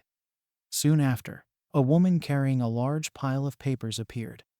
She was a young girl, probably around the same age as Midoriya that had ash blonde, messy hair and freckles, and Izuku thought she felt somewhat familiar. It felt like, wait, could she be? He thought to just ask, but then stopped. If what he felt was one for all, something was wrong. The sensation was not nearly as strong as what he had felt meeting all for Deku. Hello, she started to say, before stopping to look at them. When she looked at Izuku, he watched her expression change for a moment, before returning to normal. You know, you look an awful lot like my dad, and you look like one of his schoolmates. She quickly noted. But you are both too young, of course, especially you. Nice costume, by the way. Dad always went gloveless, they tended to burn. But Mom and I are partial for it. Your dad? Oh, right, silly me. I forgot to introduce myself. She said, Itsumi Midoriya, a pleasure. She said with a smile. Izuku could not help but gape a bit, and Itsumi looked at him puzzled, before clapping her hands together, generating a mini explosion. Oh, of course, you are thinking, oh my gosh, she is the daughter of number 4 hero Lady Bomb and number 18 hero Fire Blitz, right? Don't worry, I'm not some classist jerk. Deku had no idea on how to respond, and glancing back, noticed the reactions from Todoroki and Ojiro. The former was doing his best to maintain some sort of composure, although he could see his horrified look, while Ojiro was just covering his mouth and laughing. The pleasure is mine. See, we are here to meet with Fire Blitz. Oh. Itsumi looked at them in surprise. Dad is in the gym right now. He should be out in half an hour or so. Do you have an appointment? No, this is an unexpected visit, I'm afraid. Todoroki interjected. We are sorry, but is there a way to meet with him? Itsumi glanced at them, then back at Izuku. He noticed her expression had changed a bit from the cheerful appearance she had a moment ago. I'm sorry, sir, but Fire Blitz is a very popular hero that has a lot of work to do. Without an appointment, we can't just let you through. She answered in a far more serious tone. I see. Well, I'm afraid. I'm here to ask for an internship, Deku said. Everyone turned to him. Oh, I thought Dad said this year he wasn't taking another intern, since she already has me and Shiro.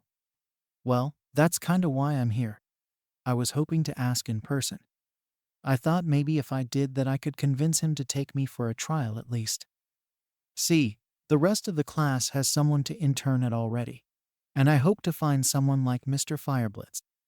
I know that it's asking a lot, but... Suddenly a hand hit him softly on the shoulder. He looked at Itsumi's arm. Don't worry, I like your guts. Princess Explosion murder name pending approval will help you get a meeting with Dad. She said, now back with a smile on her face, before pointing to the other two. But who are those two? They are kinda creepy, you know. Oh, those are my professors. They felt like they had to come in person.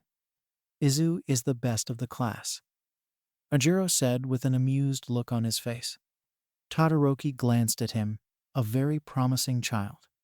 Izu, what's your full name? I'm Izuoriya. Izuoriya, he said, and he noticed Todoroki's appalled look and Ojiro's amused expression. Hero name is Deku. Deku, is there a story behind it? Why, yes. A long one, he replied, and she chuckled. And what school do you go at? I'm from UA. You go to UA? He asked, and she nodded with a large grin. Well, I'm from. He tried to remember the name of a decent hero academy that was close enough to Kamino Yuka High. He replied, hoping it still existed in this universe. Thankfully, it did. Oh, so you are from around here. Cool. Yuka was my third choice of a school after Yua and Shiksu. Todoroki read the situation and stepped forward. I'm sorry, miss. This is all very pleasant. But can we meet Fireblitz now? Itsumi tapped her chin. Well, I suppose it won't hurt to go to the gym and meet him there. Come with me. Just be warned. He can be a bit grumpy in the morning. Todoroki rolled his eyes. Thrust me, I've seen worse, he said as the three followed the girl in an elevator that took them up a number of floors until they reached the 6th. They walked outside and Itsumi led them to a room where they could hear the sound of weights moving in some equipment. When they entered the room, they found a largely empty room, except for two individuals that were training on a side. Seeing Izuku Midoriya in person was a surprise for Izuku, mostly because, unlike all for Deku, he did look different in many ways. After all, the last picture they had seen of him was from his marriage with Katsumi, which happened almost 2 decades prior. His green hair was kept short, his body had toned muscles bulging under the weights he was lifting, and a green stubble covered his cheeks and chin, making the freckles a lot less evident. There was also a small scar on the left cheek that looked like some sort of puncture wound. Coaching him was a woman with ash blonde hair like Itsumi's. Katsumi Bakugo looked much like Kaken's mother, he realized, but with muscles that could rival her son and somewhat longer hair, arriving to the base of the neck. She reminded Izuku of Mirko, the bunny hero, though she wasn't as tanned. When he looked at her, he felt something else though, like there was a connection between them. It was weaker than with all for Deku, but still he felt it. He wondered if she did the same. But then what was that with Itsumi? As Itsumi walked closer to her parents, Izuku, Todoroki, and Ojiro stood quietly. They all knew from experience that interrupting someone in the middle of a fitness exercise like this was pretty rude, and they needed to make the best first impression possible. Luckily, it was Izuku that stopped his training and stood up. Katsumi quickly handed him a bottle of water he drank before wiping off his sweat with a towel and turning to his daughter and the three. What's up, Itsumi? He asked. His voice was calm, although Midoriya noticed a hint of grumbling in it. Sorry, Dad. I know you don't like that other people interrupt your morning training, Itsumi said, before her mother laughed. Ah, it's just that he thinks he is getting weaker, she said with a grin on her face. Like I'd let that happen to my husband. Izuku frowned. Katsumi, not in front of the guests, please. So, what can I do for you? He asked, turning to the three of them before pausing on Ojiro. You look surprisingly like a friend of him. His eyes stopped on Midoriya. Oh my god. Katsumi seemed to register Midoriya's face, or maybe the sensation of mutual recognition, at about the same time, before looking back to her husband, noticing the same surprise on his face. So, who are you, kid? She asked. And Izuku noticed there was apprehension on her face, and in her voice both. My name is Izu. Midoriya stopped, before taking a deep breath. I am Izuku Midoriya, sir. He had expected outrage. He had expected surprise, and Itsumi certainly delivered that. What he had not expected was the worried reaction from Izuku and Katsumi both. They just looked at him with pity. He was still processing that before the next question came up. You have one for all and teleport, don't you? Katsumi asked. Midoriya just nodded. If they knew about one for all down to that detail in a world where it was a secret, they clearly knew more. Itsumi was the only one that looked extremely confused, while Izuku stood back up from the machine and quickly wiped himself. Some more with a towel. Come on, let's go to my office, he said. We have a lot to talk about. he said. I can't believe it's happening again. Wait, first, can I ask a question? Izuku asked. He had too many, thanks to this brief exchange.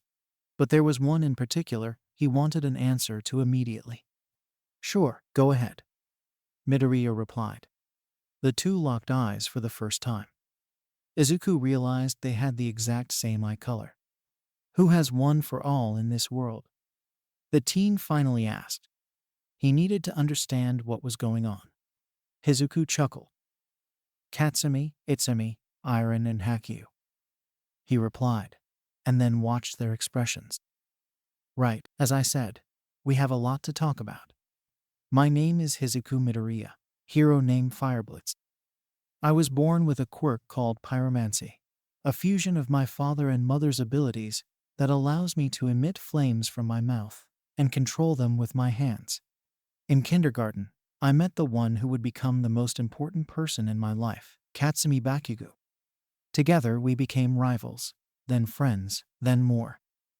After we married, she revealed me the secret of her and her friend's power, one for all, and I became one of the few people in this world that know about it.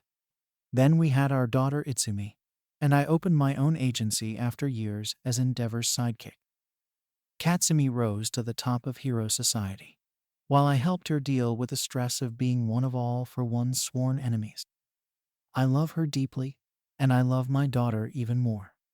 I'm Fireblitz, a hero that wants nothing more than to protect his family. And there is nothing else I would rather be. Izuku looked at his older self's costume with keen interest when he entered the office they had all followed Itsumi towards when they had left the gym. The man wore a simple jumpsuit, colored in bright red and white following patterns that reminded Izuku of All Might's Silver Age's costume, although the main difference were the two large white flame outlines on the two sides and the lack of a cape. His pauldrons were reminiscent of Endeavor's own. It included no gloves and forearms, and Deku noticed numerous scars and what looked like the results of heavy burns. Sorry to keep you waiting, he said, sitting down. Katsumi, who in contrast was not wearing her hero costume, stepped next to him. Well, I suppose we should introduce each other. My name is Izuku Midoriya. This is my wife, Katsumi Bakugo, and the one over there is Itsumi Midoriya, our daughter. I'm Izuku Midoriya, Izuku quickly replied, and he noticed an interested look on Izuku's face. He could understand why, since he was feeling the same. They were supposed to be the same person, just coming from different lives and different environments. Man, he looks exactly like you did in high school, Izuku, Katsumi commented. Izuku lowered his eyes, and she chuckled, although he seems less bold. I'm Shoto Todoroki. This is Masahiro Ojiro. Todoroki continued, ignoring her interruption, pointing to himself and Ojiro. Izuku looked at him and noticed his eyes were not moving from Izuku for the entire time, and were showing more than a hint of disgust. I see. That's why, except for the tail, you look the same as Ojiro did at your age, Izuku said, looking at the blonde man, who just nodded. Deku observed him and noticed that, while not as outright hostile in his expression, there was something that showed how uncomfortable Ojiro was with facing Fireblitz. With all due respect, Todoroki said, saying the word respect like it had to be physically pulled out of his mouth. I'd like to talk about the situation, since you seem to know everything. Now, let's not get over ourselves. We don't know anything more than what we were told the last time this happened. It's a lot, but I can't guarantee it will be enough to satisfy you, Izuku replied. I'll take the risk. So, let's start. How do you know about the situation? It was Katsumi who responded with a smile. Because we already met someone else that traveled here from another universe. What? When? Izuku asked. Katsumi started to explain. It was a normal night for Katsumi Bakugo. Well, as normal as a night could be for a hero on her free night.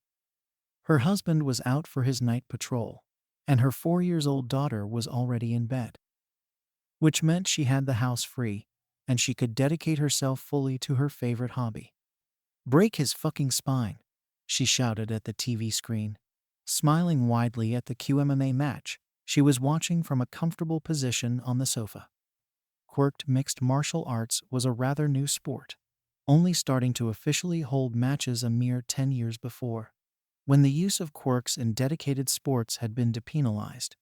But she had loved it since she had seen her very first match. The current world champion, Rappa, was a reformed Japanese villain that had become the face of the whole sport. She couldn't say she liked an ex-villain of all people was swimming in money, but at least he had given QMMA a boost in fame, so at least she was thankful for that. It also helped the current match was between a nobody, well, some American hero, but whatever, and an old classmate. And Tentacle goes for his famous consecutive chokes. Max Power seems to be unable to free himself from the grips. The announcer shouted, and she cheered once more. After graduating, Shoji had opened his own hero agency. However, he had been scouted, and since then had been splitting his life between hero work and QMMA. Katsumi really wished she could do the same. But female QMMA was not nearly as big, and she could have schooled most of the fighters effortlessly. That was a downside of having a portion of One for All, she supposed. She was so taken by the match, she took a while to register that her doorbell was ringing. She gritted her teeth. Shoji was doing well, so he would probably win, but she would have liked to see it. Still, she probably was cheering so loudly, she couldn't just pretend to not be home. She stood up, cursing under her breath, and opened the door, doing her best impression of an angered Rottweiler. She stopped when she found a person looking directly at her. Tall, impressively muscular, with hood and a cape covering most of his body. She was eerily reminded of Muscular, back from her first year summer camp in UA. "Hello," he said with a cheerful smile of white, clean teeth, a thick American accent under the Japanese. "Is this the house of the holder of One for All?" he asked. Katsumi responded, unleashing an explosion in his face. X. Izuku shook his head. "Your first meeting with a man from another universe, and you blasted him in the face with a One for All powered explosion. What was I supposed to do?" "The only people that should have known about One for All were some of our friends, All Might's friends, you and the followers of All for One. And he wasn't any of the first three," Katsumi replied angrily. "I'm not saying Isaac wasn't an idiot in how he asked. I'm saying you could have handled it better." Todoroki coughed softly. "Sorry to interrupt, but can we continue?" "Oh, of course," Katsumi replied. The man was sent flying backwards. Usually, Katsumi would have followed with a second attack, but then she realized that he was still flying. That was also when she started feeling something. Her One for All, a third of the power once wielded by All Might, was restless. She felt surprise and elation. "Whoa there," he replied with a large smile, and she realized he was not flying, more like floating in midair. "I'm not a villain. Sorry if I startled you." "Startled? That's an understatement. Who are you?" He removed the hood, and she dropped her arms in surprise. "What?" Green messy hair kept in a short airline. Freckles covering his face, though they were barely visible on the sunburnt skin. A large smile, and a shaved face. She was looking at her own husband, though the glaring difference was of course the jagged scar over his forehead. That looked like some sort of claw mark. "Izuku?" "Almost. My name is Isaac Midoriya." "Well, I was born Izuku, but I thought that when I took my citizenship, I should have probably taken a more American-sounding name, so." "Wait, what are you talking about? Isaac? Who are you?" The man chuckled. "Tell me, have you ever heard of multiverse theory?" X. "And that's how I first met a man from another universe," Katsumi explained. "Wait, that's Uncle Isaac?" Itsumi replied, her jaw dropping. "You told me he was Dad's cousin from the S. You were 4, Itsumi." She explained with a smile. "We didn't want you to know about One for All at the time, since we were not planning on passing it to you. Still, why did you believe him?" Ojiro asked. Because of the resonance. One for all recognizes itself when two of them meet. According to Isaac, is like the feeling of danger the user feels when all for one awakens his full power. Yes, Deku replied, and both Todoroki and Ojiro stared at him. I have already had the experience. Izuku nodded. All for Deku was different, but now I get the feeling I got meeting you and Itsumi. It's like one for all is happy to know there are others out there. All for what? In the universe I visited before this one. Deku took a deep breath. Izuku Midoriya was all for one's heir, and then stole one for all. Deku had of course expected a reaction from everyone. But if Itsumi and Izuku seemed simply horrified at the implication, he noticed a look of pure terror on Katsumi's face, before the woman managed to put back under control her own feelings. I don't know what to say. Trust me, we have a lot to say about it. Ojiro replied. But to sum it up, it's a shithole where most people have to either bow to all for Deku's rule or fight and be hunted. We chose to fight. Todoroki clarified. Some of us, like Mashirao, paid a steeper price. Ojiro nodded, and Izuku shook his head. I'm sorry for this. Izu said the same. But we don't want your apology. You weren't the ones that did this. Katsumi had been deep in thought for a while now, before she asked a question that surprised Izuku. Did your one for all include teleport? Yes, Todoroki answered. Why? Was another quirk inside it called guide? Not that I can remember, he said, and she seemed somewhat relieved, before the man just coughed. Seriously, can we continue? I'd like to know where this goes. Fine. X. Isaac and Katsumi were sitting in the kitchen, awkwardly looking at each other over the tea the woman had quickly put together. So, you are Izuku from another universe, right? Correct, Isaac replied. He scratched the back of his neck. I met All Might on Island when I was 12, and from there things spiraled. Wait, 12? All Might did not choose a successor until Izuku was 15. Well, that's the thing with a multiverse, Isaac replied, taking a sip from his teacup. There is some common element that seems to carry on from world to world, but there are not many that are the same. Ever heard the nickname Deku? Nope, Katsumi replied. Neither have I. Yet a good number of other universes have people calling me that. That's pretty harsh. Who would come up with such a mean-spirited name for a kid? And it was me, wasn't it? Yep. The American hero replied. I should probably say it was Katsuki Bakugo, most of the time at least. Wait, am I a male in some universes? So far the ratio seems to be 10 where you are male, every 1 where you are a woman. He replied, but to be fair, I haven't really gone that far in exploring the multiverse since I figured out how to move through it. Maybe I was just unlucky. I see, she said. So, can we focus on the elephant in the room and talk about the fact you can jump through universes? You could too.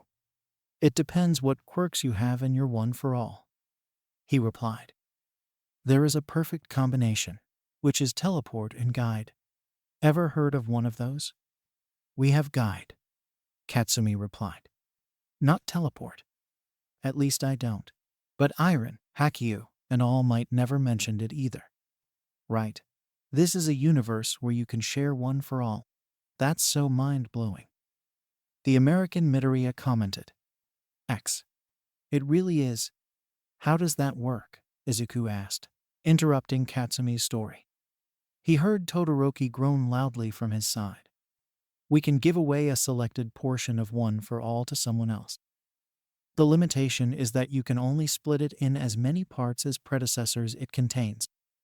For example, I currently have the strength of 3 predecessors, plus my own, so I can split it in 4 and give it away to someone else. If I do that, that person also acquires whatever quirk is related to that predecessor, along with his strength. Oh, So that's how Itsumi got her portion. Yes. Anyway, Isaac then explained he had two quirks that allowed him to move through the multiverse. One was teleport. That's supercharged by one for all allows to move from one universe to another. The other is guide. Guide? The quirk of his second user. It allows someone to have a rough idea of the best route to a place they have been to before. But combined with teleport, you can use it to go wherever you have been before in the multiverse. I see. So that's why he could move around flawlessly. Well, let's not exaggerate. Combining the two quirks strained him a lot. He would usually spend a week between jumps if he wanted to go in a specific direction. I assume that isn't what you have been doing. No, I don't think I have guide. That's an issue then, Katsumi replied. He said he had met another one for all user that could make do with just teleport. But doing that required them months of training, and until then they were stuck jumping randomly between worlds. In short, our choice is either for the kid to learn how to use teleport in months of training, or jump randomly until we find someone with the right combination and willing to help us. Todoroki snorted, sure, easy. Right, Izuku sighed. But we don't really have another option. They could just give it to us. Todoroki replied. What do you mean, Shoto? Ojiro asked. They can give away a fragment of one for all, can't they? Then she can just give Izuku the piece with guide, and he'll be able to take us home. From the way you describe it, it's hardly a terrible loss for you. Katsumi shook her head. If it was me, or Iron, or Hakiyu, it might be a possibility, but guide. Guide is my quirk. Itsumi interjected, or well, is my second quirk. The quirk that allowed me to try and become a hero. What? Itsumi was born with a dangerous mix of my pyromancy and Katsumi's explosion. Guide is what keeps her own power in control. Without it, she could accidentally hurt herself or others when she uses it. She couldn't be a hero. Izuku replied, a sad look in his eyes. That's why we can't help you. What, because your daughter's future is more important than all of us finding a way back? Todoroki asked. Ojiro looked at him with surprise, Izuku with disbelief, and Katsumi just with rage. But before she could respond, someone else did. Yes. Izuku Midoriya replied without a hint of hesitation. My daughter and her happiness are more important than anything. Anyone. We will gladly give you a place to stay until you decide to leave. You look like you have had a rough life, and I can smell Izuku from over here. But we can't do more than that. Todoroki stared at him, his eyes locked with the flame hero. For a long, tense second, no one said anything, before Ojiro jumped in with a nervous smile. All right, thank you very much. We definitely want to know more about this Isaac. And we do need a place to sleep. So we will accept. Right, Shoto? He asked nervously. Shoto waited another second to respond, before slowly nodding. Yes, I think that would be for the best. I'm sorry for offending you. Izuku nodded as well. Thank you. Izuku smiled. Think nothing of it, Deku. He said, before putting a hand over his mouth. Was that offensive? Itsumi said, that's the name you gave her and… No, Deku is my hero name. Izuku replied with an awkward smile, it's complicated. Izuku chuckled. I'm sure there is a good story behind. Now, I have some meetings today. Katsumi, since you are going home, think you can take them there? Sure, darling, she said with a smile. Izuku felt the need to blush, despite knowing it made no sense. He wondered if Ojiro had noticed until he heard him chuckle. Oh, he had definitely noticed. Come on, you three really need a shower. Itsumi, stay.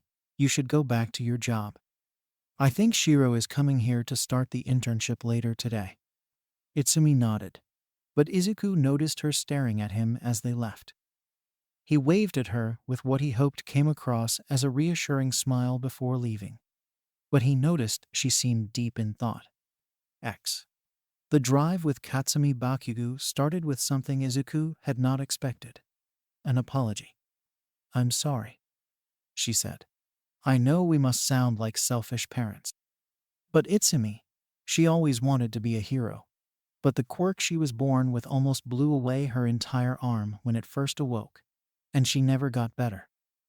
It's not lack of control, it's the power output.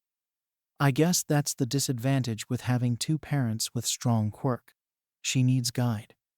Izuku looked at Todoroki, who for his part was just tapping the windshield, deep in thought. "You can't just give her something else, right?" "No, aside from the fact that people believe her quirk is genuine and would notice the change, there just aren't any other quirks that would help her control her power. Not to mention, I already got in trouble with Iron and Hakiyu for giving away a portion of it without telling them. It's supposed to be a choice we make together, as one for all successors. I can't imagine what they would say if we gave it to someone from another universe without their approval. Maybe we could give it back once we... No, it wouldn't work. Even if I came back here, my one for all can't be split. And even if somehow it could, I would end up stuck here again," Izuku said, thinking out loud rather than talking to anyone. "If there is a way to learn how to control teleport, I can make it eventually, but the issue is what the method is. Maybe it's the distance. The issue is that testing it in any way means taking a leap of faith." "Wow, so the tendency to babble is multiversal," Katsumi commented, and Deku yelped. "I was. Yes. I remember when Izuku used to do it. He stopped when he was in his 20s, but it's kinda cute to see it again," she commented with a smirk. Izuku blushed before turning away. "Ahaha, don't worry, it's really fine. I kinda miss it at times." The car continued through Kamino Ward, making its way south, until they reached Jamanu Ward. Here, Katsumi opened a gate surrounded by a tall wall. Behind it was a large house with a well-kept garden. It reminded Izuku of the Todoroki household, though the house itself was more Western style. They made their way inside, and Katsumi had to stop Todoroki and Ojiro from walking in with shoes. "What?" Ojiro asked, looking confused. "That's how it works here." "True. It's the same where I come from," Izuku said, removing his metal shoes. "So it wasn't like this back in yours." "I think my grandparents used to do it, now that I think about it," Ojiro replied. "But I never did. And anyway, when All for Deku took over, I didn't exactly have the luxury to take the shoes off every time I entered a hideout." "Same," Todoroki said. "But if it's how it works here..." He took out both shoes and put them next to Izuku's, followed by Ojiro. Izuku stared at them curiously. "What?" Todoroki asked, accepting a pair of slippers from Katsumi. "Nothing. I was just thinking. Sometimes it's easy to forget we come from different universes. We speak the same language and have a similar history. Of course it's weird," Ojiro commented as they walked into the house, following Katsumi upstairs to their rooms. "Though you are a walking reminder of the fact that I have to deal with the existence of more all for one out there. And more one for all. Focus on that," Todoroki replied. "We have a chance here." "Yeah," Izu said he'd help us. "And we can also hope to find more users willing to help out there. Imagine All for Deku's face when some versions of him will come and punch him in the face." Todoroki grinned. "Yeah, that would be fun," he answered, before glancing at Izuku. "I really wish we could help," Katsumi said, before stopping in the middle of a corridor on the second floor. "Well, here it is," she continued, gesturing at the rooms to her left. "The guest rooms are over there. Just pick the ones you like. Feel free to go take a walk if you want, but remember, I don't really have a spare key for you three, so don't come back too late." The three nodded, and Deku bowed his head. "Thank you. Again, don't mention it. One for all holders have to help each other. That was All Might's final lesson to us," she said, a sad smile on her face. Well, see you. If you want food, there is some in the kitchen. If you need clothes, just take some from Izuku. He won't mind. He should still have some that would fit you. Watch what you want in TV. I suggest channel 230. It's where they show QMMA matches. If you want to train, there is a small gym upstairs. Izuku and Ojiro nodded. That was when they realized Todoroki was already in the bathroom. Oh man, I wanted to go first. Ojiro commented with a sigh. Oh well, I'll go find a room I guess. He added, leaving. Izuku looked up at Katsumi. So? One for all users, he awkwardly said. He mentally slapped himself. Yeah, so, how many generations do you have? I'm the 9th. Oh, that's cool. I guess I would count as the 9th as well. It's a bit complicated when there are multiple lines. Even All Might wasn't sure on how to count them. Can I ask a question? Izuku replied. She looked at him surprised, then nodded gently. When you defeated the last all-for-one user, how many? How many people died? She completed. And Izuku nodded. A lot. Alien King was dangerous, and many of us had to pay the price. She rolled her t-shirt up a bit, showing him her left flank. It had a large portion that looked half burnt and half discolored. She quickly unrolled it. Judging by your friends, fighting all for Deku has cost them a lot as well. But remember, there is nothing set in stone. That was one of the things Isaac told us. For better or for worse, we have to accept that what happened was the result of our own decisions and move forward. So, when the time comes, she looked at him straight in the eyes, do your best. Whether you win or lose, no one will fault you if you put everything you have in this fight. Izuku nodded, and she walked away, leaving him alone to think. The rest of the day went about as well as Izuku could hope given the situation. The three washed themselves and their clothes, took some of Izuku's clothes as Katsumi had said. He still had older ones that fit Izuku well, ate some food in the kitchen and rested, something all three were most grateful for. They were joined back by Izuku and Itsumi later that evening, but Izuku noticed Itsumi was avoiding them. At dinner, Katsumi came back home as well, and they ate together. The dinner started a bit awkward, with no one really speaking beyond some small talk on the quality of the food. The first to break the ice was, to Izuku's relief, Katsumi. So, I know this is very difficult, but can you tell us a bit about your worlds? Izuku looked at Todoroki, who was just absent-mindedly staring at the food, while he noticed Ojiro had done the same. There isn't a lot to say. Todoroki explained, all for Deku has taken over years ago, and has been holding on to his power since. We heroes are broken up in different groups, basically doing vigilantism and trying to come up with a way to break his control over Japan. So, you are part of a group? She asked. We were. Ojiro replied, the Imprisoners. I know, the name was a bit cheesy, but half of our group was about capturing you with either tape, sticky balls, or ice. So Shiro, Mainta, and Todoroki were in it too. Izuku said. Who else? Well, me, Hagakure, and... He sighed. Yeah, can we talk about something else? It's a bit hard to talk about it. Oh, sorry, Katsumi replied, before looking at Izuku. She was almost pleading him to lead the conversation in another direction. Oh, in my universe, I'm at UA. He explained, still training. Who are you doing the internship with? Izuku asked. I went to Endeavors after my first sport festival. Yes, and soon after you started dating Shouko. Going right for the boss daughter? Katsumi casually asked.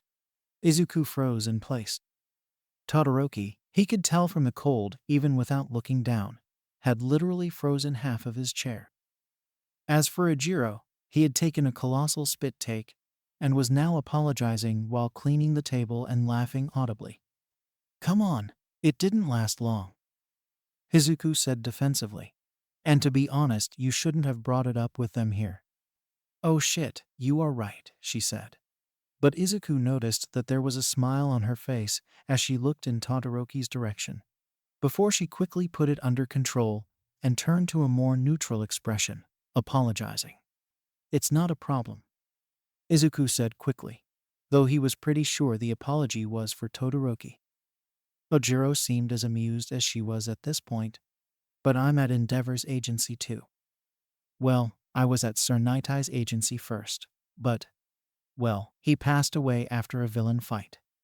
"Oh," Izuku quietly replied, "I'm sorry. Seems tonight we are both really good at choosing bad arguments." Katsumi asked, clearly trying to lift the mood. "Wait, tell me about the sport festival. It couldn't have gone bad, right?" "Oh no, actually it was really fun," he said. He chose to not mention what happened with Ida.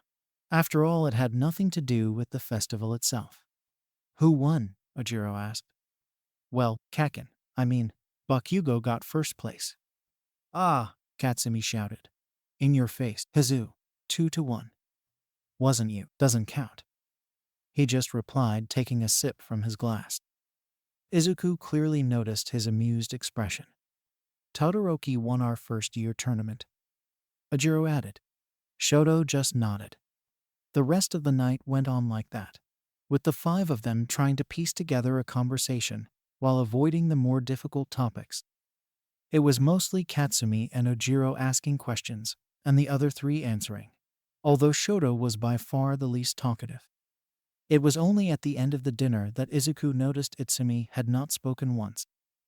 In fact, she had left the table the moment she was done eating, saying she had to go to the bathroom and never coming back. Izuku wondered if she was offended by the fact they had lied to her. "I'll ask her tomorrow," he thought, right before going to bed and immediately falling asleep. He woke up in the middle of the night with a groan. He had not really understood why Todoroki had taken a room so far from theirs, until he heard Ojiro snore. Somehow, it was strong enough it had managed to wake him up from the room over.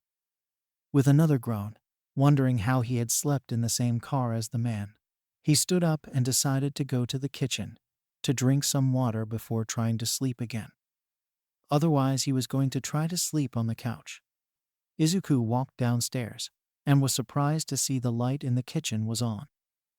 A glance at a clock told him it was 2 a.m., which seemed an odd hour for anyone else to be up.